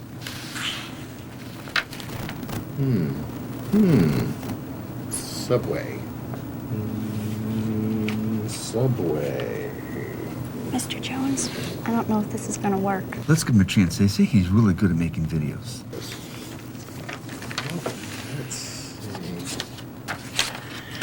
I'm getting something for hot products. How about we do something like this? Hi, welcome to day 3 of your training as sandwich artists. I thought it'd be kind of fun to get out here to the beach today because we're going to teach you how to make hot products in your store. Well, that's fine for the first part. We're also going to talk about a lot of other topics such as control sheets, customer complaints, party subs, that sort of stuff. Party subs? Even better. Try this on for size. Hey, at Subway, we really know how to party. How about those great party subs? I love it. I don't know, it all seems kind of silly to me. Silly? Silly? I'll have you know that my training videos have won some very big awards. I'm sure they have, but I'm not sure that that's what we need right now. Well, what do you need? Well, to tell you the truth, we really need to get back to the store because it's getting kind of late, and I really don't want to keep the sandwich artists waiting. Is that all? Relax, this is Hollywood. How's that? Stacy, I'm impressed. What do you think? It sounds great. Listen, can you guys review the script for a little bit while I go in back? Good idea. You know, I think you and I are on the same wavelength here. Think we could use some trained snakes for this video? I've got a bunch lined up for next week already. Hi again. Welcome to day 3 of your training. We need to cover a lot of ground today, so I don't want to waste any time waiting for them. First, we're going to review how to make Subway's hot products. Then we'll take a closer look at how to handle a customer complaint. And then we'll wrap up things by making Subway party items. Sounds like a lot? It is, so let's get started. Taking fresh food and getting it ready for the public should be easy, right? Well, it is, but it also can be potentially dangerous if it's not done with the time and temperature principle in mind, like we learned yesterday. Remember, it only takes 4 hours for potentially hazardous foods like meats and poultry to become contaminated with bacteria and toxins when they're left out in the temperature danger zone. Once again, the danger zone is the temperature range from 40 to 140 degrees Fahrenheit or 4.4 to 60 degrees Celsius. When taken together, it's very easy to see how outbreaks of foodborne illness can occur. 4 hours may sound like a long time, but it's not, because it's the total time that a potentially hazardous product can safely spend in the danger zone, from manufacturing, delivery, food prep, transferring to the front line, every moment until it's eaten. The time adds up real fast. Subway's hot sandwiches have always been popular among our customers, so you'll want to make sure that the ones you serve are the best they can be. Subway's hot products are delivered fully cooked and fully frozen. That means once they're properly thawed and rapidly reheated in our microwave, they're ready to be served. So the journey of a hot sandwich normally starts here in the freezer. You'll need to defrost some products so that you always have some available for preparation. With some of our hot products, you have the option of preparing them in bulk or pre-portioning them into individual servings. Either way, you begin by defrosting frozen product. This means you remove the appropriate amount from the freezer and place it into the cooler to thaw. For meatballs, write the time, date, and your initials on the carton. It takes about 48 hours to thaw an entire carton of meatballs under refrigeration. For steak, write the time, date, and your initials on a package and place it into a Cambro pan to collect condensation. It'll take 24 to 36 hours to thaw a 3-pound, 1.4 kilogram package of steak under refrigeration. If you need to defrost more than one package, don't stack them together. This increases the time needed for complete thawing to take place. Instead, make sure air can circulate freely around each one in the cooler. And for chicken, you use the same procedure. Place a frozen package into a Cambro pan, label it with the time, date, and your initials, and move it into your cooler. The thaw time will vary based on the amount you're defrosting. Keep in mind, we always want to defrost products safely under refrigeration. Never defrost our products in the microwave. By cooking an already cooked product, you would dry out the meat. This is not appetizing. And never thaw at room temperature or in cold water. This would allow harmful bacteria to grow within the product. There are 2 ways to prepare defrosted products for the front line: the bulk method and the pre-portioned method. The bulk method is when hot products are held in the food warmer section of your sandwich unit. They're measured out as customers place their orders. For meatballs, To make a half batch of meatballs, you'll need 1 1/4 pouches of marinara sauce from storage. Use your leftovers first. Next, take a box of thawed product from the cooler using FIFO rotation and divide it evenly into 2 Cambro pans. Open the sauce and add them to the pans according to the formulas printed on your store's quick reference guide. Mix the products together using a clean, sanitized spoon or spatula. Then cover each pan with plastic wrap and lid. Label each one with the time of preparation, the date, and your initials. Place the pans into the cooler using FIFO rotation. To refill your meatball stock during the day, you'll need to take a covered container from the cooler and heat it in your store's microwave oven. Remember to remove the plastic wrap first. By pressing button number 10 on Subway recommended machines, you'll heat meatballs in 2 cycles. You'll want to heat the mixture to 165 degrees Fahrenheit or 74 degrees Celsius prior to placing it into the food warmer. If your local health codes mandate higher initial temperatures, follow them. Subway recommended machines heat meatballs in 2 cycles. The pause gives you an opportunity to distribute the heat with a clean, sanitized utensil. When you're done stirring, cover the food again and restart the machine so that the second cycle can begin. At the end of the cycles, remove the heated mixture and distribute the heat with a clean, sanitized utensil. Check its temperature by piercing 5 meatballs in various places with a clean, sanitized thermometer. Remember, it should reach at least 165 degrees Fahrenheit or 74 degrees Celsius. If not, you'll need to heat it a little more using your judgment. Once heated, your meatball mixture is ready to go into the food warmer. Amber Cambro pans can go directly from the microwave into the unit. If you don't have the amber pans, you'll need to transfer the heated contents to a clean, sanitized stainless steel pan first. Remember, never mix old product with new, nor cold product with hot. Remove the old empty pan and replace it with the new one. To help prevent foodborne illness, the FDA requires the meatball and sauce mixture to be held in the food warmer at a minimum of 140 degrees Fahrenheit or 60 degrees Celsius.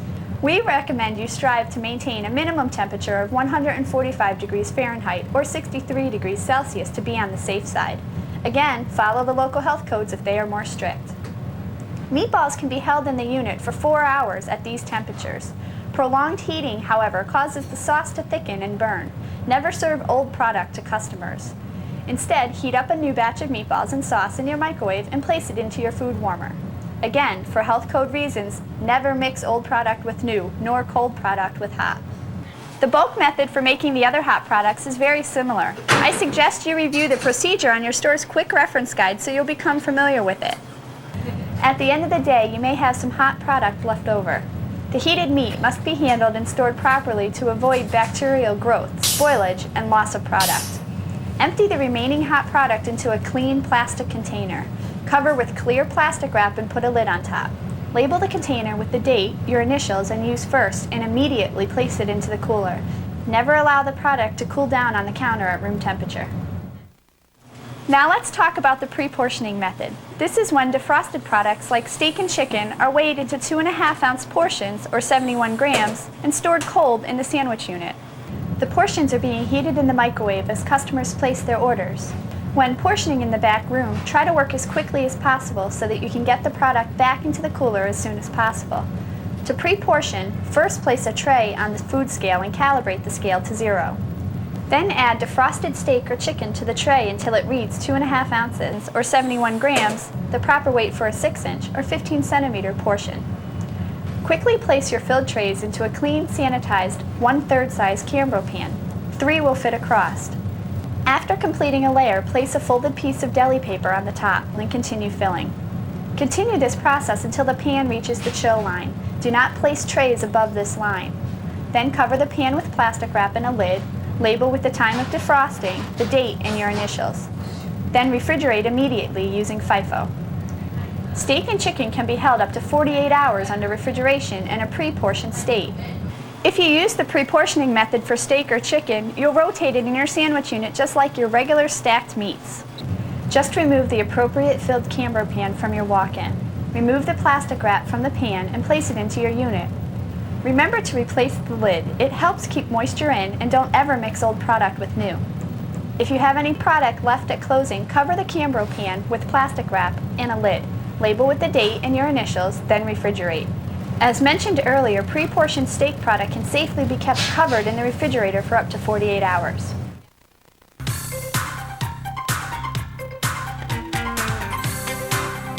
I usually enjoy serving customers in our store. When I'm friendly, they're friendly too.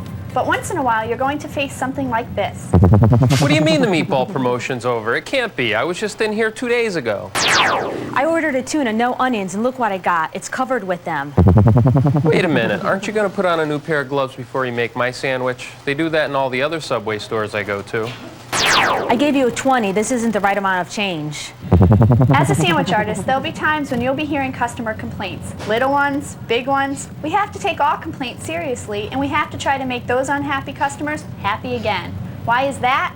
Because customers are our business. And when customers aren't happy, we hear about it. Customers contact us on a daily basis with comments. Those comments can be positive, negative, or just with questions. On an average, we receive 250 to 350 comments a day.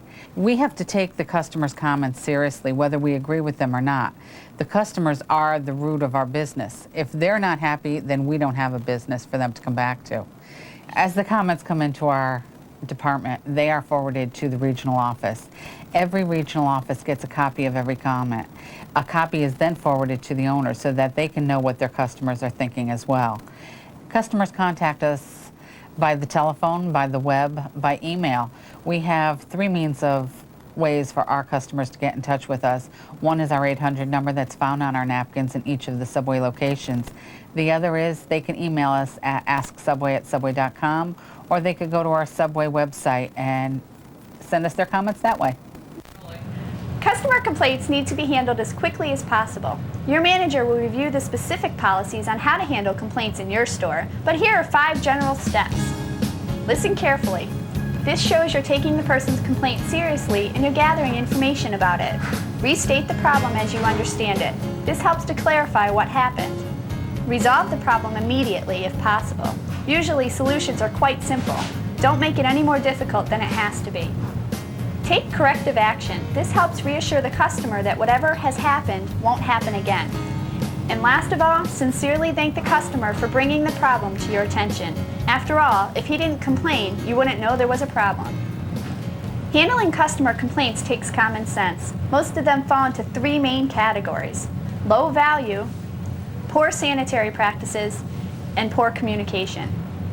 Now let's go back to our 4 examples. Watch, I'll bet you can figure out what's really bothering the customers and what you can do to help them solve their problems. What do you mean the meatball promotion's over? It can't be. I was just in here 2 days ago. This customer is concerned about value, so it's very important to show how the promotion worked and to point out the new special offers on the menu. I'm sorry, but all of our promotions run only for a limited time. Right now we have a great meal deal promotion where you can get any 6-inch sub, chips, and a medium drink, all for one low price. Would you like to try one? Can I get it with a meatball sub? You bet.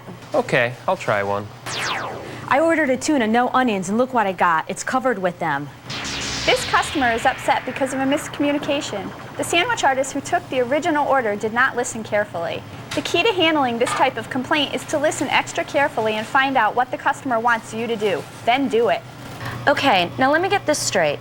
You ordered a foot-long tuna with no onions, and someone put onions on it. Is that right? That's right. I got the sub this morning. I can't eat it. I can see why you're upset, but how about if I make you a new sandwich? It'll only take a minute. That would be fine. Tuna, no onions this time. Coming right up. Wait a minute. Aren't you going to put on a new pair of gloves before you make my sandwich? They do that in all the other Subway stores I go to. This customer is very sanitation-oriented, and the sight of wearing gloves alone wasn't enough to make him feel comfortable. To put this customer at ease, explain your store's policy so he knows there is one, and politely offer to take an extra step to make him feel special. Since we use the assembly line here, we normally don't have to change our gloves after every sandwich, but I'll be happy to put on a new pair before making your sandwich if you'd like. Yes, that would be good. I'd appreciate that. I gave you a 20. This isn't the right amount of change. This customer thinks she's not being treated fairly. It's kind of a value problem because she wants to make sure that she's getting her money's worth, and either she's wrong or you are. The 3-step method of counting back change helps prevent this problem from happening. Be nice, but be firm. I'm sorry, ma'am, but I haven't yet put the money you gave me into the register. I think you gave me this 10, Perhaps you spent that 20 somewhere else? That's what I gave you, huh? I'm afraid it is. Oh yeah, that's right. I got gas earlier and that's my change. I'm sorry. Oh, that's all right. Thanks for stopping in and have a great day. I will. From time to time, you may get a complaint that you'll need help with. Either the problem is too big for you to solve, or the customer may be getting increasingly angry. In cases like these, you need to let them speak with the store owner or the manager. If they're not readily available, give the customer your manager's name and his schedule for the next day. That way, the customer can come back or call the store when the manager is there. But if the customer becomes verbally abusive or physically threatening, call the police. I hope the complaints you handle won't ever be that serious, but let me give you 3 final bits of advice. Don't ever take complaints personally. Customers get mad at situations, not people, even though at the time it may seem otherwise. Always remain positive and polite. You won't help the situation if you return a bad attitude with one of your own. In fact, you could even make it worse. And don't ever let one bad encounter ruin the rest of your day. Believe it or not, when our customers come into our locations, they want to see a friendly face, smile at them, and greet them. They don't want someone who's having a bad day take it out on them.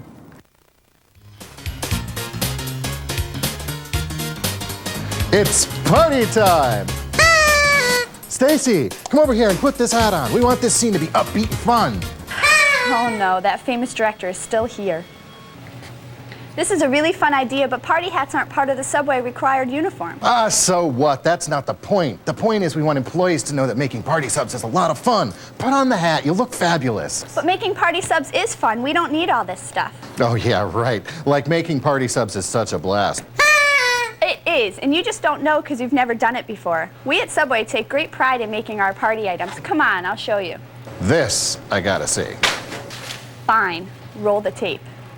Subway giant subs are ideal for large gatherings. A standard 6-foot sub can feed 20 to 25 people. To begin making one, refer to your baking chart and set the proofer at the proper temperature and humidity settings. Next, clean and sanitize your work table. Then, remove breadsticks that have been thoroughly retarded in the cooler. You'll need 4 sticks for each 1.5 feet, 46 centimeters, of a finished party bread. Do not score breads that will be used for party subs. We'll make a giant ham sub in our example, so we'll need 16 sticks of bread that has been retarded. First, stretch 4 sticks of bread to about 23 inches or 58 centimeters, or the length of a half-size bread pan. To braid the bread, begin by lifting the second stick on the left. Take the last stick on the right and place under the one you're holding. By starting the braid in the middle of the sticks, the tension will be evenly distributed throughout the braid. Again, lift the second stick from the left and move the first stick on the right, repeating this procedure until the braiding is completed. Don't braid the sticks too tightly because the dough needs some room to rise as it proofs and bakes. Once the braid is complete, form a tight, neat end. Flip it over and continue braiding. Again, lift the second stick from the left and move the first stick on the right, repeating this procedure until the braiding is completed. Then, adjust the sticks to form another neat end. Next, line a half-size bread pan with a party bread form. Stretch the completed bread and place end to end in one section of the bread form. After braiding, place the second braid in the other section of the form. Then work quickly to braid the remainder of the breadsticks. Let the braids sit at room temperature for 20 to 30 minutes. This floor time is needed to ensure the dough is not shocked when going from the cold retarder into the warm proofer. Lightly mist the bread with water from a properly labeled spray bottle before placing it into the proofer. Just a quick aside here, customers can order our giant party subs featuring gourmet breads. If this is the case, you must season them as quickly as possible after braiding because the dough will begin to get sticky during floor time. Place 1 cup of seasoning into one section of a party bread form. Lightly mist the top side of the braids with water. Then place the braid, top side down, into the seasoning. Return the braid to the pan and position it from end to end. You'll then proceed to the floor time step as usual. All braided sections need to go into the proofer together. This ensures they will all be proofed and ready for baking at the same time. Proof the braids approximately 50 to 60 minutes. They should be about 3 1/4 inches or 8 centimeters in height when fully proofed. Transfer all the braids to the oven at the same time to ensure consistency in the color of the loaves. Bake the braids at the temperature you'd bake your regular breadsticks for approximately 18 to 22 minutes, or until the bread is a golden brown color. Remove from the oven and allow to cool for at least 1 hour before cutting. During this time, you can prepare a logoed cardboard box carrier for the finished item. To prepare the box, first lay the carrier open flat, logo side down. Place 2 7-foot strips, 2.1 meters, of plastic wrap, overlapping in the middle by about 3 inches or 8 centimeters, on the open side of the carrier. Down the center of the carrier, where the sandwich will be placed, place 4 pieces of sandwich wrap, overlapping slightly along the length. Pretty interesting, isn't it? It's not bad, but I think it could use a little more color. How about we throw some confetti in the scene? Maybe add a little strobe light? A dancing sandwich. Ooh, I like that. Okay, but let's finish watching how to build the party sub first. The formula charts for giant subs and party platters is included in your store's quick reference guide. A giant sub is put together much like a regular sub. It just takes more of each ingredient. Place all of the baked party bread sections onto the prepared carrier. Using a long serrated knife, cut no more than 3/4 inches, 2 centimeters, off all but 2 of the ends, and cut the bread in half lengthwise using a straight cut. Remove the top half of all breads. You'll build the sandwich on the bottom half of the bread. First comes the vegetables. Weigh out the appropriate amounts and distribute them evenly along the length of the sub. First, add 16 ounces, or 454 grams of onions. Then, 24 ounces, or 680 grams of lettuce. Next, add 96 tomato wheels, about 24 ounces or 680 grams. The tomato wheels should go side by side in twos. Next, add 96 pickle chips. This comes out to about 12 ounces or 340 grams. Then, 96 green pepper strips. Again, 12 ounces or 340 grams. And last of all, 96 olive slices. This comes out to 3 ounces or 85 grams. If bacon was requested, you'd place 64 slices evenly along the length of the bread. Next comes the main ingredient. For meats, you need to fold each slice in half as you place it onto the bread. Slices go side by side in 2 rows, which overlap slightly. You want the meat to hang over the sides, but not too much, because we want to display all of the fresh ingredients to our customers. After adding the meat, next comes the cheese. Place 64 triangles of cheese along the length of the bread. Overlap them slightly so they will be evenly spaced. Keep in mind, you'd also sprinkle the sub with salt and pepper if the customer requested it. You should also give the customer the option of having the condiments like oil and vinegar on the side or on the sandwich. Once the sandwich is finished, replace the tops of the bread and close up the plastic. Then fold up the box, punch through the handles, and fold in the ends. Once the sandwich is completed, it should be kept refrigerated until the customer picks it up. Make sure you deliver Subway's giant subs and party platters with a good supply of logo napkins, sub club cards, and party planner brochures. This will help promote further party sales. Well, what do you think? This is great. I wouldn't change a thing. Keep in mind, we also make party platters at Subway too. These are great for small groups or for business functions. A Subway party platter is made of a variety of cold sandwiches arranged on a tray. These could either be foot-long sandwiches cut into thirds or a quantity of deli-style sandwiches. A standard-size platter can feed up to 10 people. To make a platter using foot-longs, cut off both of the rounded ends from 7-foot-long or 30-centimeter size breads. Prepare the sandwiches as usual with all of the vegetables. Then cut each one into thirds. Arrange the portions on a 16-inch or 41-centimeter platter with the cut edges facing outwards. You'll place 12 portions on the bottom layer and 9 portions on the top. Once all of the sandwiches are in place, wrap securely with plastic wrap or cover with a dome lid. Refrigerate immediately and keep refrigerated until the customer picks it up. Party platters can also be made with deli-style sandwiches. Arrange 18 sandwiches on a 16-inch or 41-centimeter size tray so that there are 11 on the bottom and 7 on the top. Wrap in plastic or cover with a dome lid, and it's ready to be served. Again, refrigerate immediately and keep refrigerated until the customer picks it up. And what would any party be without dessert? That's where Subway cookie platters come in. Cookies? Did you say cookies? Yes, I did. Wow. A Subway cookie platter contains 36 cookies arranged on a tray and covered with plastic wrap or a dome lid. This makes a nice presentation and allows for ease of transportation. Cookie platters may remain at room temperature until customers pick them up. So, are we having fun yet? Oh, yeah. See, I told you so. And now it's time for you to learn some important information from your store manager. I'll see you tomorrow. Yeah, we'll see you tomorrow.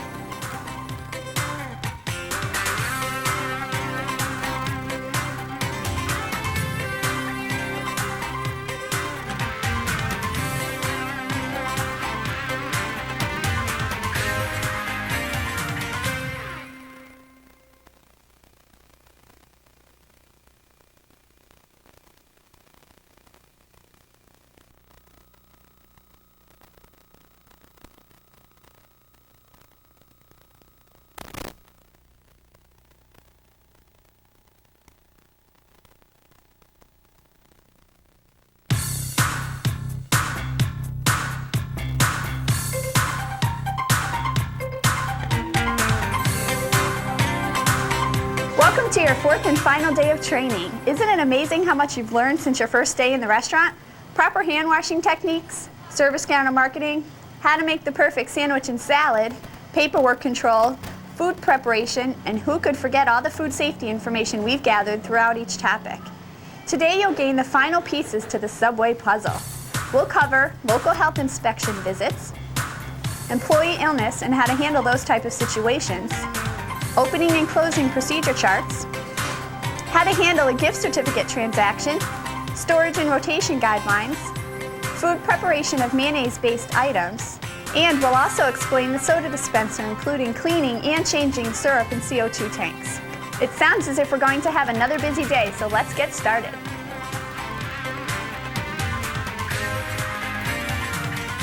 Operational inspections are on-site visits by the local health department to check if a restaurant's food handling practices meet the local codes. As a top corporate executive, I know all about this too. Stacy, can I finally cover some of the information today? You're taking all the glory. Well, Mr. Jones, I've had extensive training on how to be a sandwich artist. Can you say the same? Well, no, but I'm a top corporate executive official, and what if I put on my Subway uniform? Won't that mean something? Yes, Mr. Jones. It means that you should leave the sandwich artist training to a skilled professional such as myself. Just because you have a uniform on doesn't mean you're actually capable of becoming a sandwich artist. I know what. Can you help me do some paperwork instead? It's really, really important that it be done right. I'm sure with your knowledge and expertise, you'll do it easily. Yeah, okay. But tell me the truth. Do you think I could become a sandwich artist too someday? I'm not sure. I'll have to think about that. It takes a special type of person to be a sandwich artist, and I'm in the process of training a group of them right now. So, Mr. Jones, I have to get back to my training. I'll see you in a little bit. Okay, now where were we? Oh, that's right, operational inspections. These are on-site visits by the local health department to check if a restaurant's food handling practices meet the local codes. In the United States, the FDA recommends inspections at least every 6 months.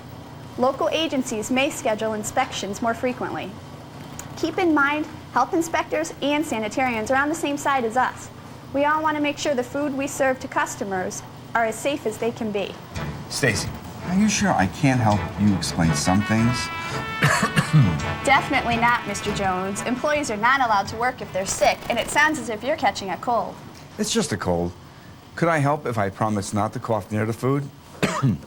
Even a cold can be dangerous when working with food. We suggest that employees with the following conditions do not come to work: fever, diarrhea, upset stomach, nausea, vomiting, sore throat or sinus infection, coughing, sneezing, or dizziness.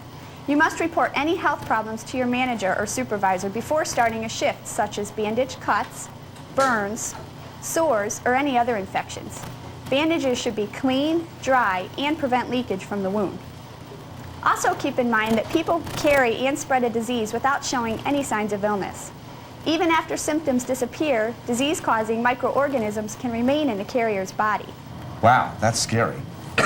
It sure is, but that's why it's important for employees to stay away from the restaurant on days when they're not feeling well. Do you still want to help out now, Mr. Jones? No way. I'm going to go back to reviewing my paperwork. Well, I don't know. Maybe you should think about going home. After all, it is the cold and flu season, you know?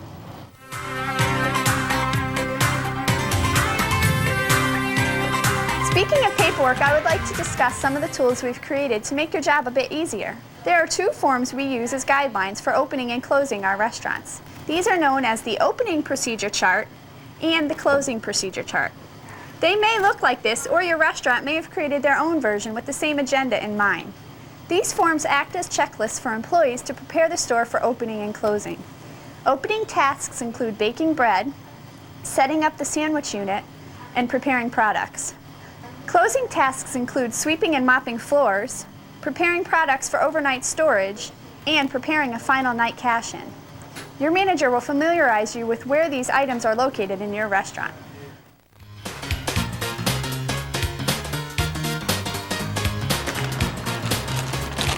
Hey, you missed a row. Oh no, that crazy director is back again. I was just in the neighborhood. I thought I'd drop by and shoot some cover shots for that party sub video we did. Hey, you shooting another training video? Why didn't you give me a call? We were going to give you a call, but then we thought that you would be really busy with that music video you were making. You know, the one with the snakes. Oh, that went great. You should have seen how scared the band was when the snakes... Well, anyway, you call me if you need me. All right, we'll give you a call if we do. We'll call you, don't call us. I think I'll just stick around a bit and watch what you're doing here. Maybe we can trade some free advice for a free sandwich? We'll see, okay? But you have to keep it quiet because we really have a lot of important information to cover on our last day today. Sure, I'll just sit somewhere and be my usual quiet self. Okay, you can go ahead over there and sit down. Okay. And you, come with me. I would like to review our gift certificate program in a bit more detail than we did on day 2 of your training. There are 2 different situations that may occur with a gift certificate. A customer may purchase one or exchange one in place of cash at the point of sale. When a customer requests to purchase a gift certificate, it is nothing more than an even exchange of paper and money. These gift certificate exchanges are not entered as transactions into the register. Each time a gift certificate is removed from the booklet and given to a customer, the employee must record the serial number of the certificate, the date, and his initials on this log sheet attached to the gift certificate booklet. Immediately drop the money received from a gift certificate exchange into the safe and record it in the hourly reading section of the control sheet as gift. When gift certificates are redeemed, it's best to think of them as a $5 check. If, for instance, the total purchase price is $3.97, you would return $1.03 in change to the customer. If, on the other hand, the total purchase price is $7.34, the gift certificate is treated as $5 cash, and you would collect the difference of $2.34 in cash from the customer. Deposit the redeemed certificate immediately into the safe, just as any large bill would be deposited.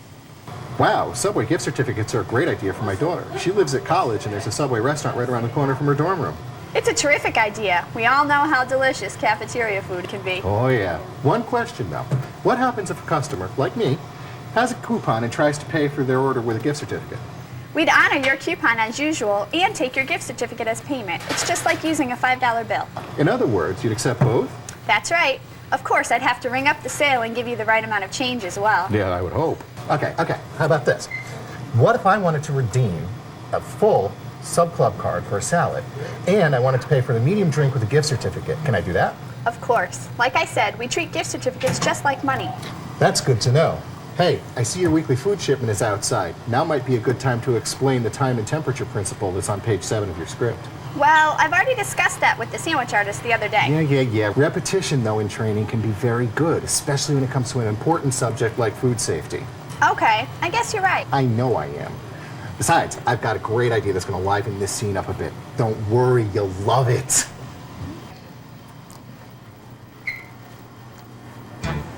That's better.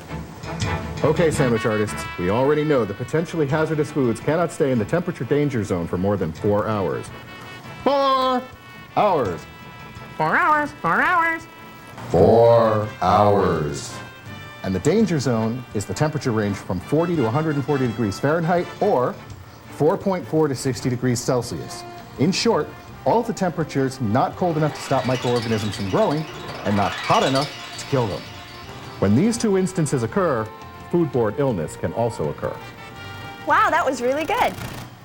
Now I would like to walk the trainees through receiving a delivery. We have to hurry though because we don't want our products to enter the temperature danger zone. Your manager or supervisor will probably handle the deliveries until you're more experienced, but here's how you can help. When receiving a delivery, the main concept to keep in mind is that we do not want our products to sit at room temperature for an extended period of time. As soon as a delivery reaches the restaurant, employees should begin the following procedures. Upon delivery, make sure the outer boxes are intact. If any boxes are damaged or the temperature indicates thawing has occurred, however, don't accept them. They could be contaminated with dangerous bacteria. Instead, clearly mark the outside of the box with a large X, mark it on the invoice, and call your manager to reject the shipment. If the outer boxes are intact, open the boxes to inspect the inner packaging and the food. A very important job here is to take food temperatures of each product. To check the temperature of frozen products, such as breadsticks, put on a pair of gloves, wipe your thermometer with an alcohol swab, and stick it between a number of breadsticks. This will allow you to get an accurate reading. Frozen foods should have an internal temperature at or below 0 degrees Fahrenheit or negative 18 degrees Celsius.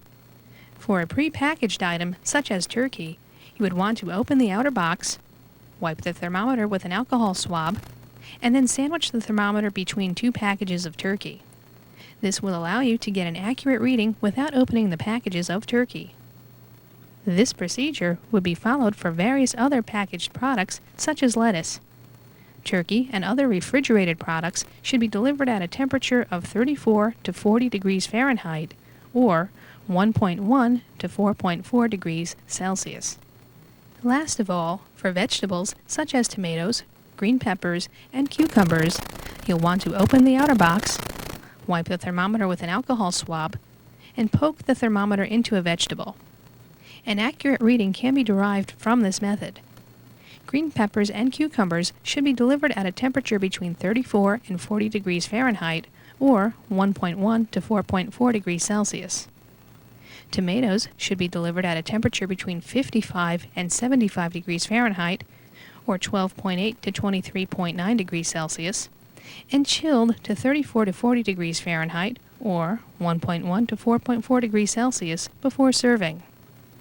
Once the outer boxes are checked and the temperatures are taken, the boxes should then be labeled. Boxes should be labeled with the date and your initials and placed into the correct area of the restaurant using first in, first out FIFO rotation. FIFO rotation helps to ensure product freshness in your restaurant. Keep in mind, if you plan to discard the outer boxes, you'll need to individually label each product before placing it into storage using FIFO. Accepting deliveries is very important. The previous steps are important to remember because when signing for a delivery, you are taking ownership of those products. You only want to accept products that meet the gold standards for freshness and quality. After all, would you ever purchase something that looked damaged or old?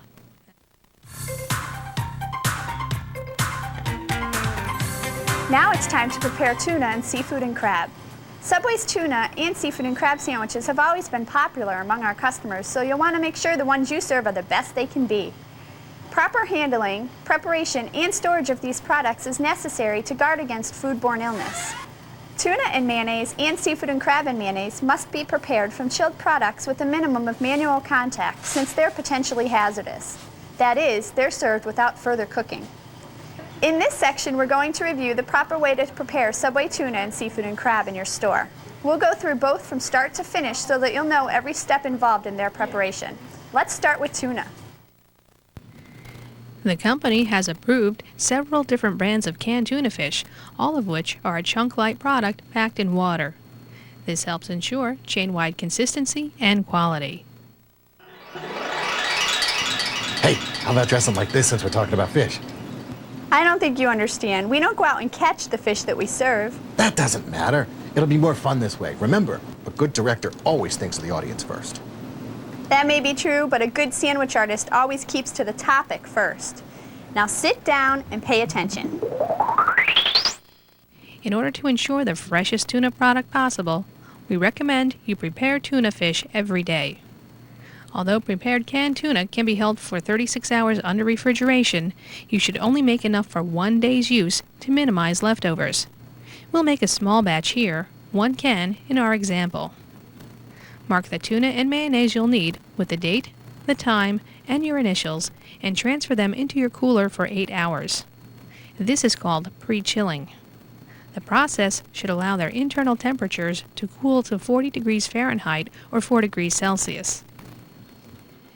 After 8 hours, the tuna and mayonnaise should be ready to be mixed together according to the Subway formula. Formulas are secret recipes that take all of the guesswork out of making Subway products. They're printed on your store's quick reference guide and within Chapter 10 of your store's operations manual. For tuna, you'll need 1/3 of a gallon of mayonnaise for every can of tuna. Keep in mind that every surface that touches food must be cleaned and sanitized first. The first step in preparing tuna is to clean the lid of the can before opening it with a can opener. After opening the can, check to make sure that no metal shavings fell into the product during the procedure. Now, leaving the lid in place, you can drain the water by using the mechanical tuna press. The company recommends the use of the tuna press because it's quick and efficient. Remember to keep turning the handle until all of the water is squeezed from the tuna can. After draining the tuna, you're now ready to flake the product. The company recommends the use of the Nemco Easy Slicer on setting number 1 for this procedure. Flaking finely shreds the dried tuna product so there aren't any solid chunks. The machine also helps reduce manual contact with the product. After flaking, you're ready to mix the product with your pre-chilled mayonnaise. Open the jar of pre-chilled mayonnaise and add the required amount to the bowl. In this case, we need 1/3 of a gallon, or 42 fluid ounces, or 1.2 liters, of mayonnaise. Portion it out by using 5 8-ounce measuring cups, or 8 5-ounce spoodles. Then mix thoroughly with a spoon. Please, let's just finish the video. If I need your help, I'll ask for it. Fine. Transfer the mixture into 2 1/6 size Cambro pans. Cover the pans with plastic wrap and put on lids. Then initial the containers, date them, and immediately place them into the cooler using FIFO. The temperature must be brought below 40 degrees Fahrenheit or 4 degrees Celsius prior to placing it into the unit. To refill your stock during the day, you'll remove the appropriate cover container from the cooler and transfer it into the unit. For health code reasons, never mix old product with new. Instead, remove the empty pan and replace it with the new one. You should stir cold mixed products every single hour and take the temperature of the product every 2 hours.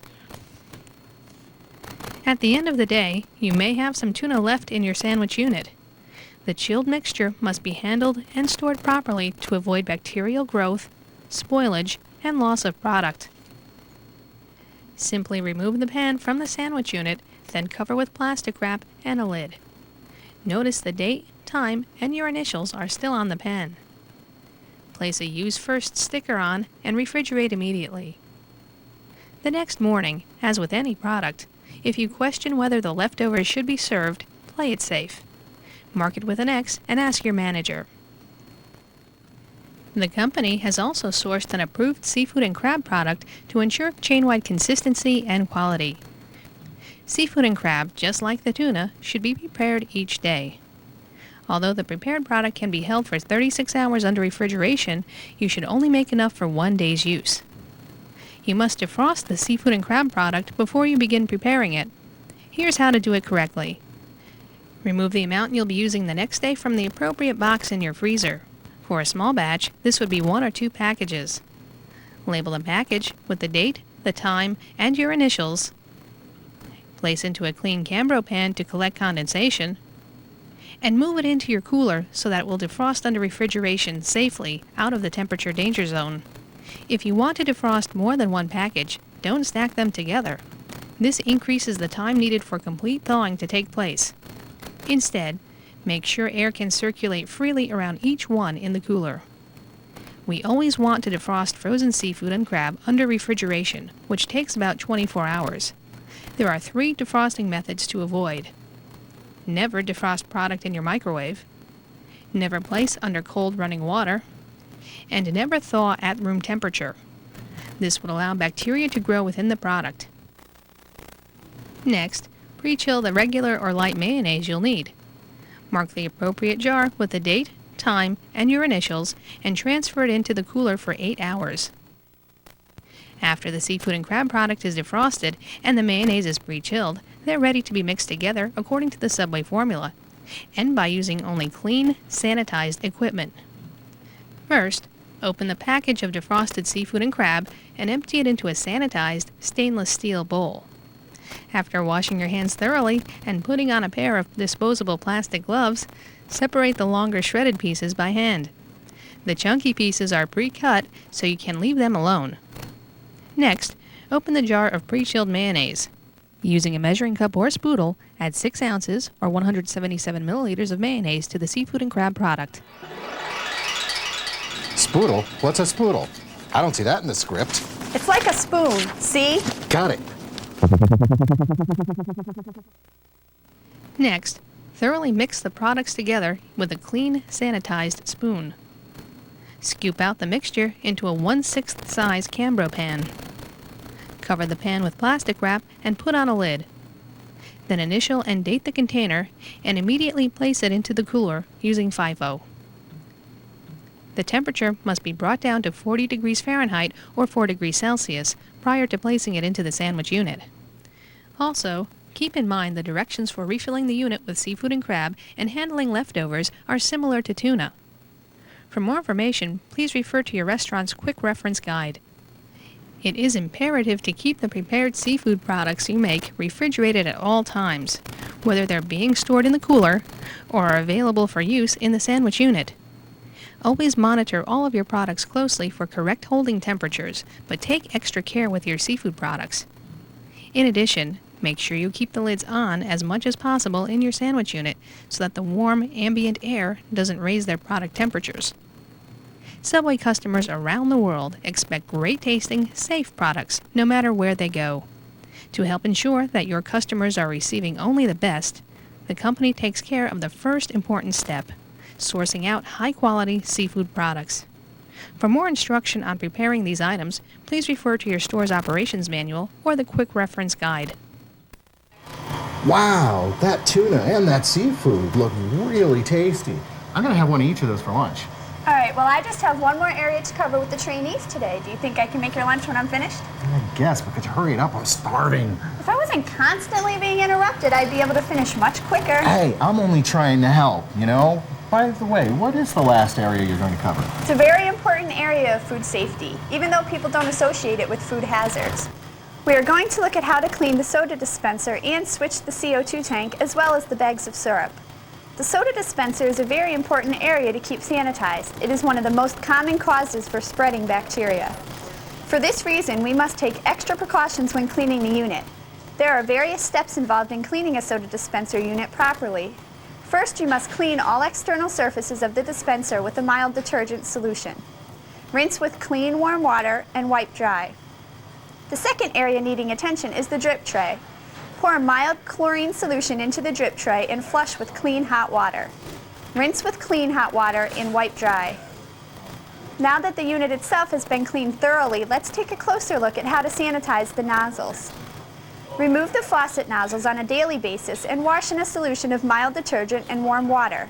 Rinse in warm water and sanitize. Clean actuating levers daily as well. It's very important to keep the area around the soda dispenser clean and free of debris and excess supplies as well. Unsanitary conditions may result, as well as airflow restriction to the unit. Each of these steps are important to the Subway customer, both for their health and their image of our restaurants. Doing the above-mentioned cleaning tasks daily will prevent dried syrup from accumulating and clogging the drains, overflowing, or causing a bacterial growth and odor to develop. Now let's take a look at how to change the CO2 tanks and the syrup. Syrup is delivered in tanks or boxes and should always be handled with care. You should wash your hands before changing the syrup. Remove the nozzle from the empty syrup container. Be very careful not to drop the nozzle that is covered with syrup to the floor. This can cause cross-contamination to occur, and bacteria is then transferred through the lines into the soda dispensing unit. Rinse the nozzles on the new syrup containers in warm water before connecting to the tank fittings. This will remove any bacteria that may have formed during transit. For changing the CO2 gas, always be careful not to lose the washer that goes between the base regulating valve and the discharge seat of the cylinder. The washer prevents gas leakage. You should always open the cylinder valve stem as far as possible and always keep the CO2 cylinder in an upright position. If the cylinder is in a horizontal position, excessively high pressures may build up in the system and cause possible rupture and damage. We are dealing with very dangerous gas that is compressed into a very small tank, so it is imperative to be careful when moving tanks around. The CO2 tank should be chained to the wall so they are unable to be knocked over. That covers the soda dispenser. What's important to remember is that the unit can play a major role in transmitting harmful bacteria to our customers, so we always want to keep this area as clean and sanitized as possible. Okay, fade to black. Very nice. Hold it for a second. Good. Start the finale music. No, not that thing again. How about something more upbeat? Good. Now let's use a fancy effect to lead us into the final scene. Nice. I love directing training videos. So Stacy, is that it for today? That's it entirely. We've completed our whole 4-day training program for new sandwich artists. Hey, now that we're done, can we finally get that lunch? I'm starving. All this talk of food is making me hungry. Yes, you may have lunch right after I welcome our newest sandwich artist to the Subway family. You've just completed this part of your training, so congratulations and welcome aboard. All of the people in the Subway family wish you the best on your journey with one of the top fast food chains in the world. That's a wrap. Get it? Wrap? Hey, can you make us one of those giant party subs? I know I could eat the whole thing probably by myself, and if not, Mr. Jones will help. Sure.